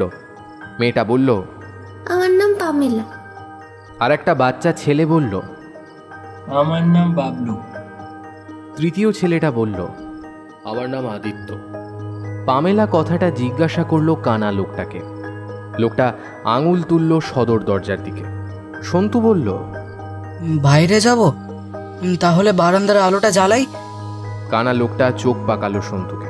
পামেলা বলল, সন্তু বাড়ির আলো জ্বলবে না এখন, আমরা এমনিই যেতে পারবো। ওরা সবাই দরজা খুলে চলল বাইরে। প্রথমে পড়ল বাগান। এই বাগানে এসে কতদিন বাসন্তী পিসির সাথে হুইল চেয়ারে ঘুরেছে, কিন্তু কোনোদিন পা ফেলে ঘাসের আস্তরণটাকে উপভোগ করতে পারেনি। আর নিজের পায়ে ঘুরছে। জুতো খুলে মাটির ওপর বেড়ে ওঠা ঘাসগুলোকে সে তৃণভোজী প্রাণীর মতো সাগ্রহে উপভোগ করতে লাগলো। বাগানে কিছুক্ষণ ছুটল, ফুলগুলো হাত দিয়ে ছুঁয়ে ছুঁয়ে দেখল। তারপর উঠল বড় রাস্তায়। চারিদিকে অন্ধকার, নিস্তব্ধ নিশুতি রাত। অন্ধকার ভেদ করে চলল ওরা। সন্তুর একবারও মনে হলো না কোথায় চলেছে সে। বাইরের জগৎ, তার বাবা, ছোট ঠাকুরদা, মিলি, বাসন্তী পিসি সব যেন একটু একটু করে মুছে যেতে লাগলো ওর মন থেকে। প্রায় 30 মিনিট চলার পর তারা উপস্থিত হলো একটা মাঠে। মাঠটা কেমন যেন অদ্ভুত, গাছগুলো কেমন বাঁকা ধরনের, হাওয়াটাও কেমন যেন ঠান্ডা ঠান্ডা এই মাঠে। সন্তু মাটির দিকে তাকিয়ে অবাক হয়ে গেল। মাটিতে ঘাস বা কিছু দেখা যাচ্ছে না। এক রাশ জমাট বাঁধা অন্ধকারের ওপর দাঁড়িয়ে আছে। আকাশের দিকে তাকালো। কি অদ্ভুত কাণ্ড! এতটা পথ আসবার সময় সে খেয়ালই করেনি আকাশটা তার মাথার ওপরে নেই। আকাশের বদলে তার মাথায় টাঙানো আছে একটা লাল চাঁদোয়া। ক্রমে তারা গেল একটা পানা পুকুরের সামনে। পামেলা বলল, আমাদের বাড়ি দেখবি সন্তু? আয় আয়। সন্তু বিস্ফারিত চোখে দেখল বাচ্চা ছেলে দুটো, মানে বাবলু আর আদিত্য, পুকুরের ঘাট পেরিয়ে এক এক করে নেমে গেল পুকুরে, অদৃশ্য হয়ে গেল। লোকটা নামলো, তারপর একইভাবে সেও মিলিয়ে গেল। এরপর বাকি রইল শুধু পামেলা আর সে। পামেলা ঘাটে দুধাপ নেমে বলল, আয় সন্তু, আমরা একসাথে নামি। পুকুরে নেমে কি হবে? ওই তো ওখানেই তো আমরা থাকি। যা, পুকুরে আবার কারোর ঘর হয় নাকি?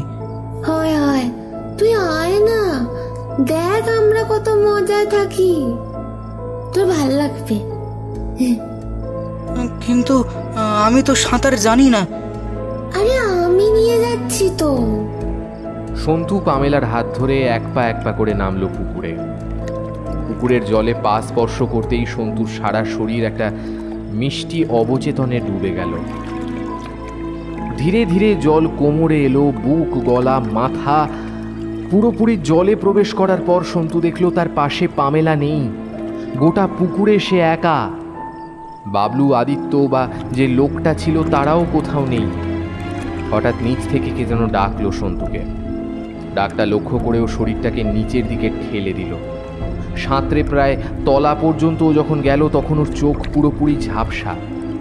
সন্তু হয়তো চোখটা ভালো করে খুলতেও পারছে না, এমন সময় পুকুরের ভেতর থেকে একটা প্রকাণ্ড আলো এসে পড়ল।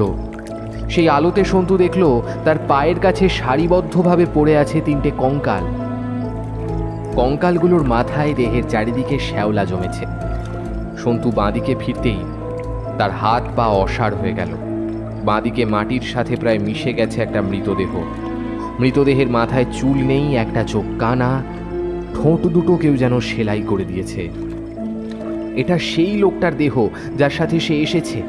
হঠাৎ শায়িত একটা বাচ্চা কঙ্কাল উঠে দাঁড়ালো। সন্তু নিজের চোখে বিশ্বাস করতে পারল না। কঙ্কালটা আঙুল বাড়িয়ে সন্তুকে ডাকলো। সন্তু সবে কঙ্কালটার দিকে যাবে এমন সময় আরও 2টো কঙ্কাল এবং চুলহীন লোকটার মৃতদেহ দাঁড়িয়ে উঠল। দাঁতহীন গাল দুটো ফাঁক করে কঙ্কালগুলো কেমন বিশ্রীভাবে যেন হাসছে। সন্তুর এবার ভয় হলো। এমন সময় শুনতে পেল খুব দূর থেকে তাকে যেন কেউ ডাকছে। সন্তু, এই সন্তু, ওঠো।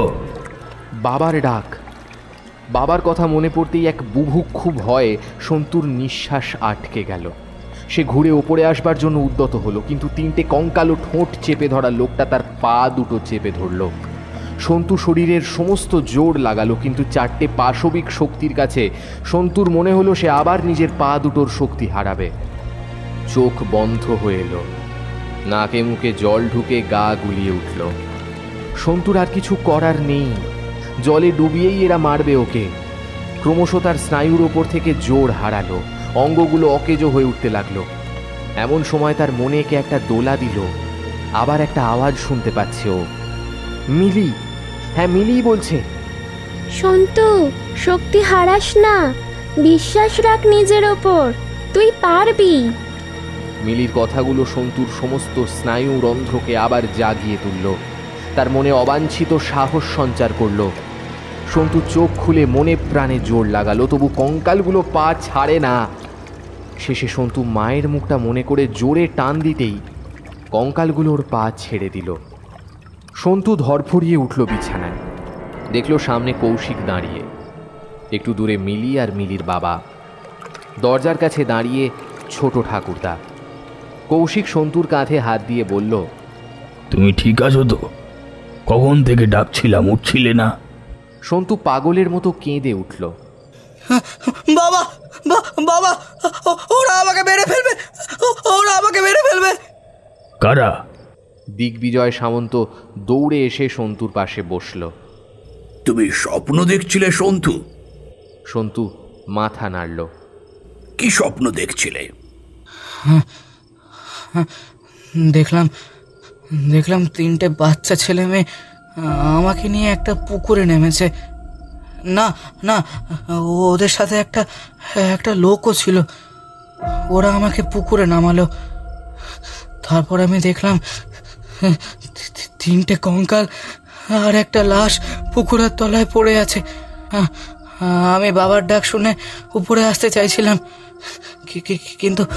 কিন্তু ওরা আমার পা চেপে ধরলো। তারপর আমাকে ওরা প্রায় মেরেই ফেলছিল। তখনই আমি মিলির গলা শুনতে পেলাম। তারপর আমার আর কিছু মনে নেই। কথাগুলো শুনে কৌশিকের মুখ পাংশু হয়ে গেল। কৌশিক দিগ্বিজয় সামন্তকে উদ্দেশ্য করে বলল, ঠাকুর, আমি এক্ষুনি সব বলতে চাই। ওপরের ঘরে চলুন সবাই। সবাই দিগ্বিজয় সামন্ত অর্থাৎ আগে যে ঘরটা সন্তুর ছিল সেখানে গিয়ে নিজ নিজ আসন গ্রহণ করল। কৌশিক সন্তুর কাছে এসে হাঁটু গেড়ে বসে বলল, সন্তু, আমি এখন যেই কথাগুলো বলবো সেগুলো শুনে হয়তো তুমি তোমার বাবাকে ঘৃণা করবে। মনে হবে তোমার বাবা নীচ, তোমার বাবা একটা পশু। কিন্তু বিশ্বাস করো, আমি যা করেছি শুধুমাত্র তোমার জন্য। সন্তু কৌশিকের কথার মাথা মুন্ডু একবর্ণও বুঝতে পারল না। কৌশিক দীর্ঘশ্বাস ফেলে পুনরায় বলল, তোমার মা যখন মারা যান তখন তোমার বয়স 5 বছর। একটা অ্যাক্সিডেন্ট হয়েছিল। তোমার মা তোমাকে নিয়ে স্কুল থেকে বাড়ি ফিরছিলেন। কল্লোলপুর মোড়ে হঠাৎ ইলেকট্রিক পোস্টে তার ছিঁড়ে পড়ে। তাতে 7 জনের মৃত্যু হয়েছিল, যার মধ্যে ছিল তোমার মা আর তুমিও। আমি কিন্তু আমি তো এখনো বেঁচে আছি। আমি বলছি সব, একটু দাঁড়াও। আসলে তোমার ঠাকুরদা ছিল একজন নামকরা তান্ত্রিক। তিনি সাধনার পাশাপাশি এক অদ্ভুত ধরনের বিদ্যে শিখেছিলেন। তাতে এক মানুষের মৃত্যুর পর তার আত্মাকে শরীরের মধ্যে বেঁধে রাখা যায়। তবে সেই আত্মা হবে নিস্তেজ ও অজ্ঞান। তাকে তেজ দেবার জন্য প্রয়োজন হবে অন্য এক আত্মার ঊর্জাকে বন্দি করে মৃত ব্যক্তির শরীরের আত্মায় তা প্রদান করা। এই বিদ্যে তিনি তোমার ছোট ঠাকুরদাকেও শিখিয়ে গিয়েছিলেন। তোমার মায়ের মৃত্যুতে আমি বুকে পাথর চাপা দিয়ে মেনে নিয়েছিলাম। তাই আমি শরণাপন্ন হলাম তোমার ঠাকুরদার। আমি বরাবরই এসব তন্ত্রমন্ত্রকে ঘৃণা করে এসেছি। আমি বিজ্ঞানের ছাত্র, কিন্তু সেই পরিস্থিতিতে আমি অন্য কোনো পথ খোলা পাইনি। বিশ্বাস করো, তোমার মায়ের সৎকার করে আমি তোমার মৃতদেহটা লুকিয়ে রেখেছিলাম। তোমার ছোট ঠাকুরদা আমায় বিধান দিয়েছিলেন, তোমার আত্মাকে ফের সতেজ করতে তোমারই বয়সী একটা বাচ্চার আত্মা দরকার। এর মানে আমাকে একটা বাচ্চাকে খুন করতে হতো। প্রথমটায় আমি রাজি হইনি। একটা ফুটফুটে প্রাণকে কি করে নিজের হাতে কেড়ে নেব। 3 দিন পর অনেক কষ্টে বোঝালাম নিজেকে। তখন আমার কাছে একটা বাচ্চা মেয়ে পড়তে আসতো, নাম পামেলা। মেয়েটার আপন বলতে কেবল তার বাবাই ছিল। একদিন পড়তে আসার পথে আমি তাকে কিডন্যাপ করলাম। তারপর তার হাত পা বেঁধে গলায় 3 বার ছুরি দিয়ে সেদিন আমার বিবেক দংশন হয়েছিল সন্তু। আমি ভেঙে পড়েছিলাম। নিজের আত্মমর্যাদাকে পায়ের তলায় পিষে খুন করেছিলাম আমি। ঠাকুর মেয়েটার মৃত শরীর নিয়ে তোমাকে নতুন প্রাণ দিল।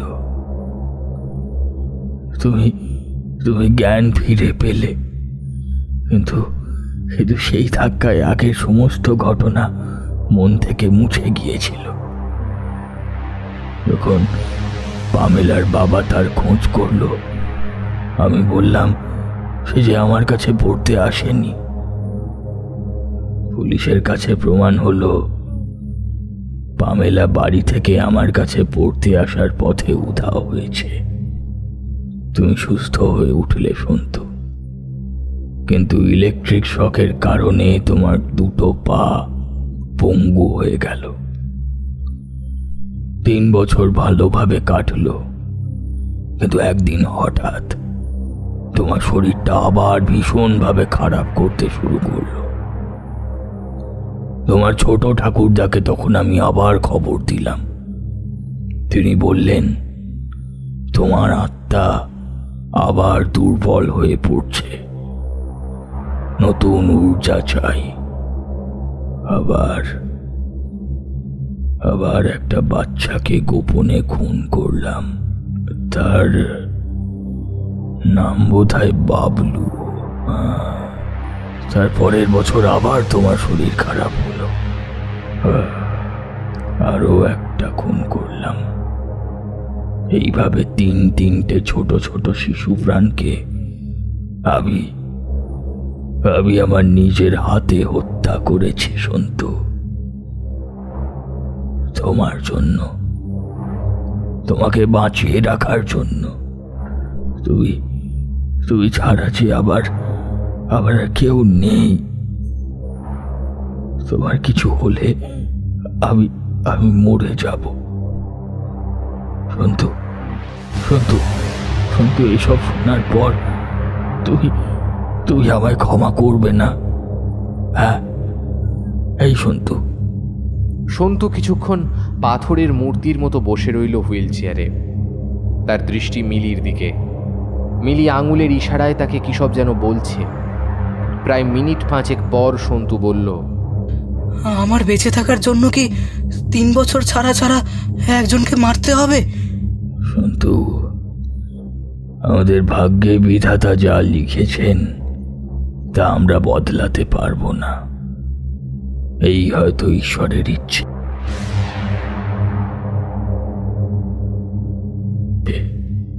আবার কিছুক্ষণ সব নিস্তব্ধ। সন্তু দরজার কাছে হুইল চেয়ার ঘুরিয়ে বলল, আমি মায়ের ঘরে যাব।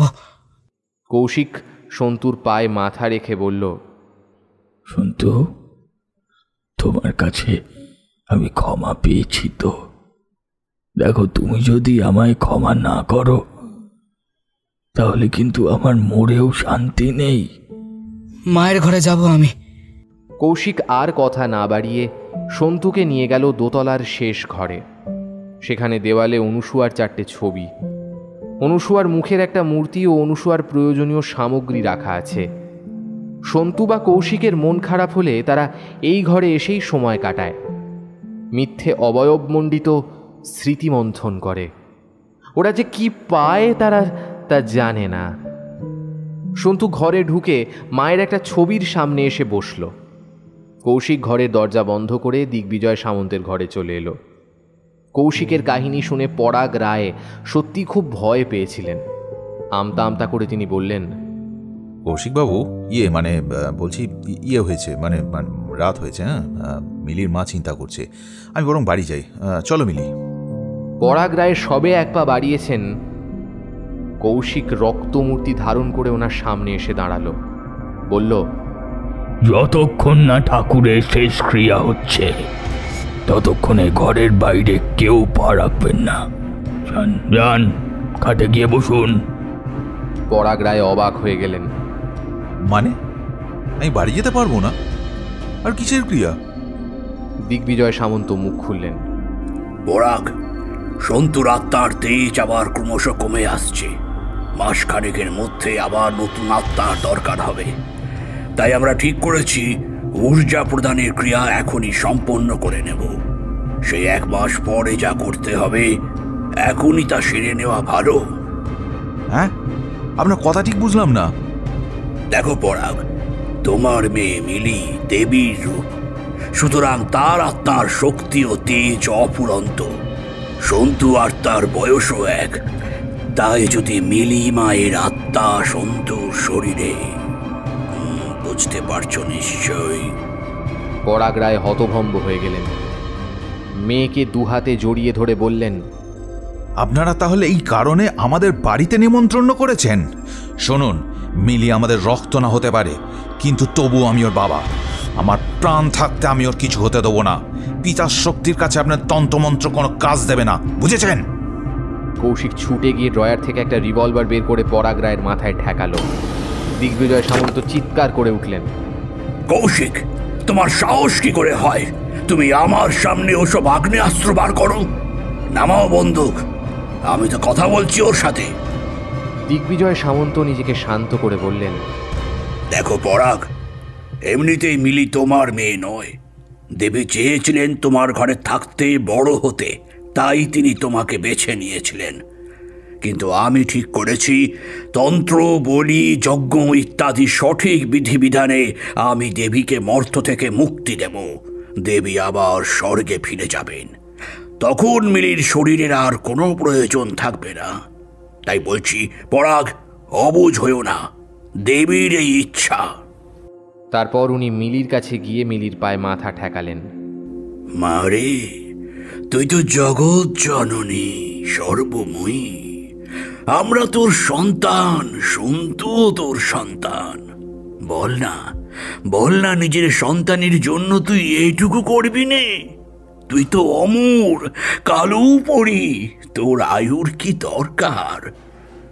মা, সন্তুকে তোর চরণে রাখলাম মা, তুই ঠিক কর, তোর ছেলেকে ফেলবি না কোলে তুলে নিবি? হঠাৎ বাইরে ধপ করে একটা শব্দ হলো। কৌশিক চিৎকার করে বলল, সন্তু, সন্তু, ঠাকুর, ঠাকুর, সন্তু। কৌশিক ও দিগ্বিজয় সামন্ত দুজনেই দৌড় মারল দোতলার শেষ ঘরে। ঘরে ঢুকে দেখলো হুইল চেয়ারটা মেঝেতে পড়ে আছে, কিন্তু সন্তু ঘরে নেই, কোনো সাড়া নেই। তারপর ওদের চোখ গেল বাঁদিকে খোলা জানলাটার দিকে। জানলার পাল্লা দুটো খোলা, জানলাতে গ্রিল বসানো হয়নি এখনো। ওরা ছুটে গেল জানালায়। কৌশিকের হৃৎপিণ্ড যেন নড়ে উঠল। জানলার একটা পাল্লায় সন্তুর জামার একটু ছেঁড়া টুকরো লেগে আছে। তাড়াতাড়ি কৌশিক পকেট থেকে টর্চ বের করে জানলার বাইরে মারল। ওরা দেখল জানলার ঠিক নিচে পাতা ঝোপের জায়গায় অনেকটা গর্তের মতো নিচে ঢুকে গেছে। দিগ্বিজয় সামন্ত বলল, সন্তু জানালা থেকে ঝাঁপ মেরেছে কৌশিক, শিগগিরই নিচে চলো।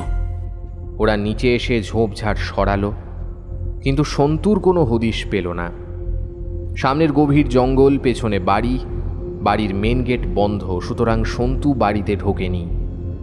তবে কেউ জঙ্গলের দিকে গেল, কিন্তু তা কি করে সম্ভব? সন্তু পঙ্গু, পা ছাড়া সে চলবে কি করে? কিছুক্ষণ খোঁজাখুঁজির পর দিগ্বিজয় সামন্ত বললেন, কৌশিক, সময় নষ্ট করে লাভ নেই, তুমি জঙ্গলের দিকে চলে যাও। কিন্তু ঠাকুর, সন্তু জঙ্গলে যাবে কিভাবে? কথা বাড়িও না। আচ্ছা বেশ, কিন্তু আপনি যাবেন না? না, আমি অন্যভাবে চেষ্টা করছি। কৌশিক ছুটল জঙ্গলের দিকে। জঙ্গলটা আম, জাম, শিরীষ, সুপারি, কৃষ্ণচূড়া ইত্যাদি বৃক্ষাদি নিয়ে। জঙ্গলের শুরুতে গাছের ঘনত্ব ততোধিক নেই, তবে বনের মধ্যেকার জায়গা নিবিড় একচ্ছত্র উদ্ভিদে পূর্ণ। কৌশিক ছুটতে ছুটতে একেবারে গভীর অরণ্যের সামনে এসে উপস্থিত হল। ডাকল, সন্তু, সন্তু। জঙ্গলের এই জায়গার প্রকৃতি বড় বিচিত্র। জায়গাটা অতিরিক্ত স্যাঁতস্যাঁতে। পায়ের তলার মাটি যেন কেমন ভেজা ভেজা। চারিদিকের প্রাণের অস্তিত্ব নেই কোথাও। কৌশিকের গাটা ছমছম করে উঠল। কৌশিক গভীর জঙ্গলের ভেতর ঢুকল। হাঁটতে হাঁটতে একটা গাছের আড়াল এসে দেখল কে যেন বসে আছে। তার লাল কাপড় বা প্যান্টের অংশটুকু দেখা যাচ্ছে। কৌশিক ডাকল, কে ওখানে? কেউ সাড়া দিল না। কৌশিক ধীরে ধীরে এগিয়ে গেল লাল বস্ত্রধারী মানুষটার দিকে।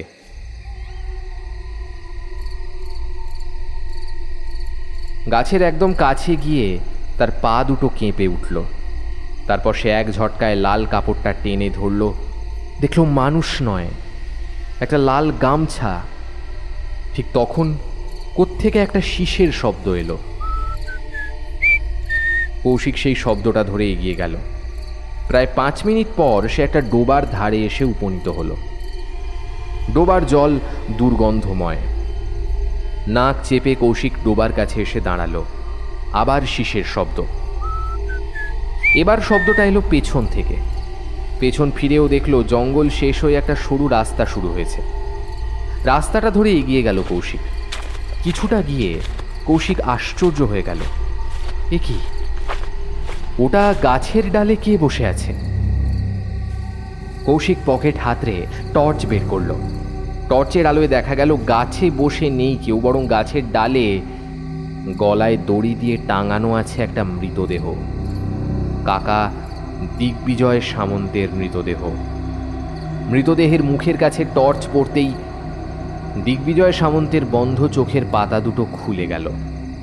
না, খুলে গেল বলা ভুল, বরং বলা যায় জ্বলে উঠল। উফ, সে কি বিভৎস দৃষ্টি! চোখ দুটো যেন ভাটার আগুনের মতো জ্বলছে, চোখ থেকে গড়িয়ে আসছে রক্ত। কৌশিকের সারা শরীরের স্নায়ু এক মুহূর্তে থেমে যেতে চাইল, তবু শরীরের সমস্ত শক্তি একত্রিত করে কৌশিক ছুটল। ছুটতে ছুটতে যখন ওর দম ফুলে উঠল, দেখল এসে পড়েছে একটা মাঠে। মাঠের গাছগুলো কেমন বাঁকা বাঁকা। আরও 10-12 পা আসতেই কৌশিকের গলা ভয়ে জমে গেল। সে দাঁড়িয়ে রয়েছে একটা পানা পুকুরের সামনে, সেই পুকুর যেখানে কৌশিক 3টে বাচ্চার মৃতদেহ ফেলেছিল। প্রচণ্ড ভয়ে কৌশিক পেছন ঘুরে পালাতে গেল, কিন্তু পেছন ফিরতেই দেখতে পেল একটা লোক তার মুখোমুখি দাঁড়িয়ে। সেই লোকটার মাথায় চুল নেই, এক চোখ কানা, ঠোঁট দুটো সেলাই করা। কৌশিক এবার উল্টো দিকে ঘুরে পালাবার চেষ্টা করলো, কিন্তু এ কি? পেছনে দাঁড়িয়ে রয়েছে 3টে বাচ্চা, পামেলা, বাবলু, আদিত্য। কৌশিক নিজের চোখকে বিশ্বাস করতে পারল না, তার মাথা ঝিমঝিম করছে। এ কি করে সম্ভব? কৌশিক তো নিজের হাতে এদের... আর কিছু ভাবার আগেই কৌশিকের বুকে পেছন থেকে লোকটা তার ধারালো দুটো নখ ঢুকিয়ে দিল। কৌশিক পেছন ফিরলে দেখল লোকটার ঠোঁট থেকে সেলাইটা খুলে গেল। লোকটা এবার কর্কশ গলায় বলল, চিনতে পারছেন মাস্টার মশাই? আমার নাম রাধাশ্যাম মল্লিক। রাধাশ্যাম মল্লিক মানে পামেলার বাবা? হ্যাঁ, ঠিকই তো, মুখের গঠন তো লোকটার সেরকমই, কিন্তু এই কানা চোখ, ওঠা চুল, ঠোঁট কাটা চেহারা তো রাধেশ্যামের ছিল না। আর মাঝখানে হলো তাকে গ্রামেও তো দেখা যায়নি।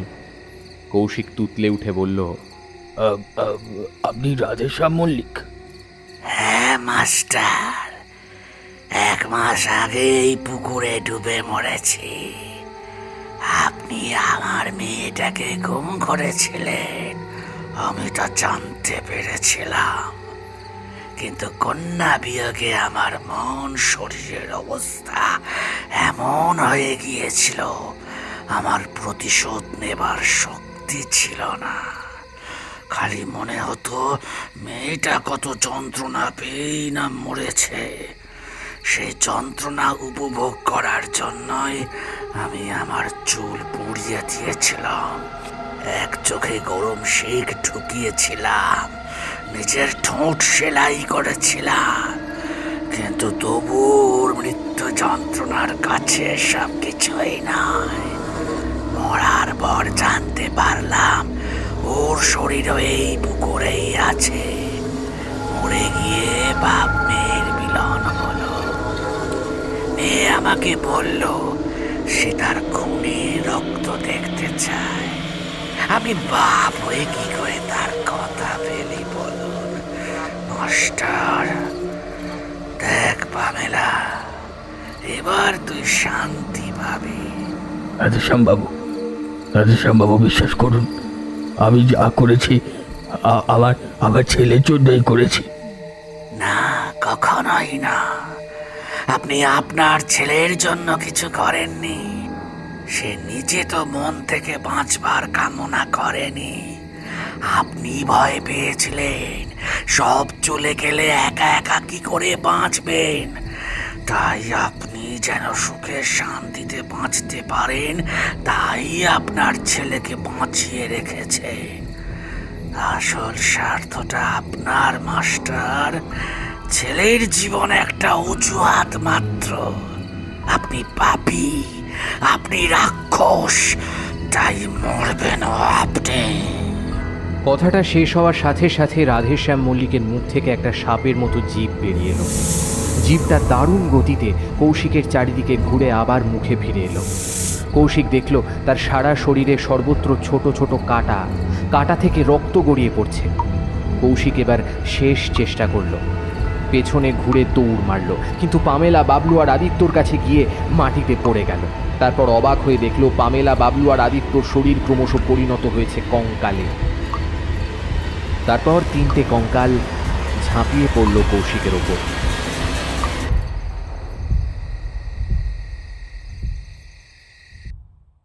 দোতলা থেকে ঝাঁপ দিয়ে স্টোর রুমের জানলা ভেঙে সন্তু চলে এলো স্টোর রুমে। প্রায় মিনিট 15 পর মিলি আর মিলির বাবা ছুটে এলো সে ঘরে। পরিকল্পনাটা ছিল মিলিরই। ইশারায় সে দোতলার ঘরে সন্তুকে সব বুঝিয়ে দিয়েছিল। মিলি প্রথমে সন্তুকে তুলে দেওয়ালে ঠেস দিয়ে বসালো।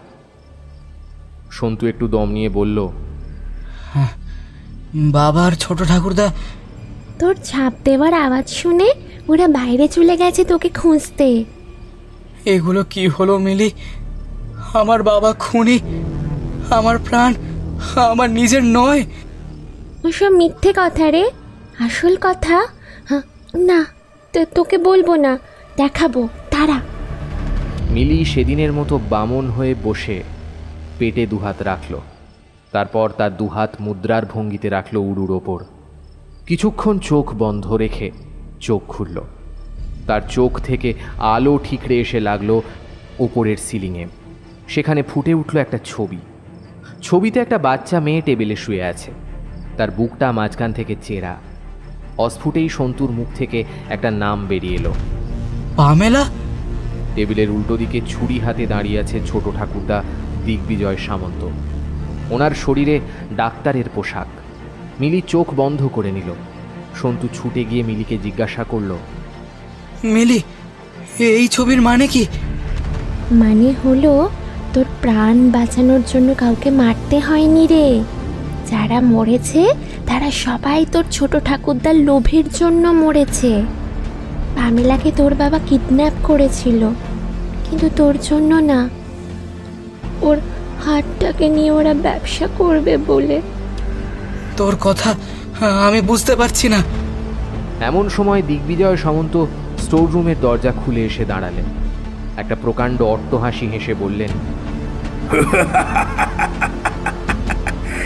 সব জানাজানি হয়ে গেল তাহলে? বেশ, আমি তোমাকে বুঝিয়ে বলছি সন্তু। আসলে তোমার বাবা উপরে যে কথাগুলো বলল তা সব সত্যি নয়। আমি তোমার বাবাকে ওগুলো বলতে বলেছিলাম। আসলে তোমার মায়ের যখন মৃত্যু হয় তখনও তোমার মৃত্যু হয়নি, তুমি কোমায় চলে গিয়েছিলে। আর হ্যাঁ, আমি কিন্তু কোনো তন্ত্র সাধক নই সন্তু, আমি একজন ডাক্তার। দাদার মৃত্যুর পর ওর বইপত্র নিয়ে আমি একটু তন্ত্রমন্ত্র শিখেছিলাম জাস্ট। সন্তু, তুমি কোমায় থাকাকালীন তোমার চিকিৎসার জন্য অনেক টাকার দরকার ছিল। তত টাকা তোমার বাবার কাছে ছিল না। আমি তখন বলেছিলাম আমি টাকা দেব, তার বদলে আমাকে একটা তোমার বয়সী বাচ্চাকে অপহরণ করে এনে দিতে হবে। তোমার বাবা প্রথমে রাজি হয়নি, কিন্তু আমি এক প্রকার জোর করেই ওকে রাজি করিয়েছিলাম। ও তখন পামেলাকে অপহরণ করে আমাকে দেয়। আমার উদ্দেশ্য ছিল ওর হার্টটা কেটে আমি বিদেশে পাচার করে টাকা ইনকাম করব। যদিও এই ব্যবসা আমি বিগত 20 বছর ধরে করছি। মানুষের কিডনি, হার্ট, চোখ, বিভিন্ন অঙ্গ চুরি করে বিদেশে পাচার। যাই হোক, এই ঘটনার 3 বছর পর আমার আরো একটা বাচ্চার হার্ট দরকার হলে তোমার বাবাকে আমি এই বলে ব্ল্যাকমেল করি যে আমার কাজ না করে দিলে সে যে পামেলার অপহরণকারী আমি তা পুলিশকে বলে দেব। তখন সে বাবলু বলে একটা ছেলেকে নিয়ে আসে, তারপর আদিত্য। এইবার মাসখানেকের মধ্যে আমার আবার একটা বাচ্চার হার্ট দরকার, আর এইবার আমাকে হার্ট দেবে আমার মিলি মা, তাই না?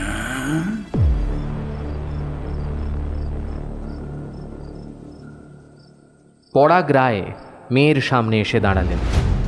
খবরদার, আমার মেয়ের দিকে চোখ তুলেও তাকাবেন না। মনে রাখবেন, মিলি কিন্তু সাধারণ মেয়ে নয়। দিগ্বিজয় সামন্ত আবার অট্টহাস্যে ফেটে পড়লেন, বললেন, মানুষই দেব আবার মানুষই রাক্ষস। চলে এসো তো মিলি মা।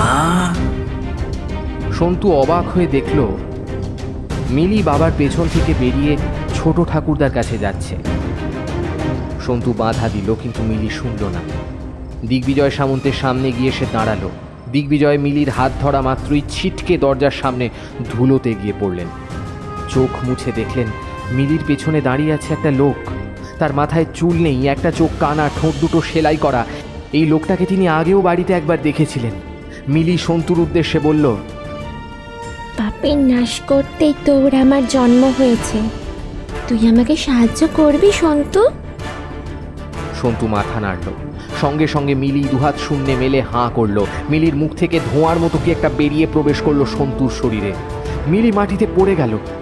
সেই লোকটাও গেল ভ্যানিশ হয়ে। সন্তু হঠাৎ উঠে দাঁড়ালো নিজের পায়ে। দিগ্বিজয় সামন্ত বিহ্বল হয়ে গেলেন। সন্তুর মুখ পাল্টে গেছে, তার একটা চোখ পাথরের মতো সাদা হয়ে গেছে, তার হাতে খুরের মতো ধারযুক্ত বড় বড় নখ। সন্তু এক ছুটে চলে গেল দিগ্বিজয় সামন্তের কাছে, তার কানের কাছে মুখ নিয়ে গিয়ে বলল, তৃতীয় রিপু, মানুষের কাল। কথাটা বলেই সন্তু দু হাতের 10টা নখ ঢুকিয়ে দিল দিগ্বিজয় সামন্তের বুকে। বুক চিরে পাঁজর ভেঙে সে বাইরে বের করে আনলো দিগ্বিজয় সামন্তের রক্ত জড়ানো হৃৎপিণ্ডটা। জানলা দিয়ে ছুঁড়ে বাইরে ফেলে দিল সেটা। দিগ্বিজয় সামন্ত মারা গেলেন। হাতের রক্তটা চেটে খেলো পরম আনন্দে সন্তু। তারপর মাটিতে পড়ে গেল অজ্ঞান হয়ে।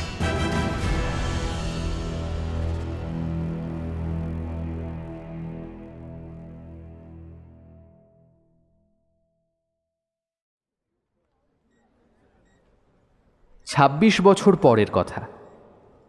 একজন নার্স এসে সন্তুকে বলল, মিস্টার সন্তু সামন্ত, আপনি মিলি সামন্তর হাজব্যান্ড, রাইট? ইয়েস। মেয়ের মুখটা দেখে সন্তুর চোখে জল এলো। মেয়েকে কোলে নিয়ে সে আহ্লাদে আটখানা হয়ে গেল। চুমু খেলো মেয়ের গালে বারবার। মেয়েকে আদর করছে। এমন সময় সেই নার্সটা এসে পুনরায় বলল, মিস্টার সামন্ত, আপনাকে বাইরে কেউ খুঁজছে। মেয়েকে বিছানায় শুয়ে মিলির মাথায় একটা চুমু এঁকে সন্তু করিডোরে চলে গেল। দেখল একটা কুঁজো হয়ে যাওয়া বৃদ্ধ লোক লাঠি হাতে পেছন ফিরে দাঁড়িয়ে আছে। সন্তু বলল, নমস্কার, আমি সন্তু সামন্ত। আমাকে খুঁজছিলেন? লোকটার সামনে ঘুরতেই সন্তু অবাক হয়ে গেল। লোকটার মাথায় কোনো চুল নেই, একটা চোখ মণিহীন সাদা। লোকটার ঠোঁট দুটো একটু বিশ্রী ধরনের যেন। লোকটা ভাঙা গলায় বলল, চেনা যাচ্ছে। সন্তু আকাশ থেকে পড়ল। বলল, বাবা।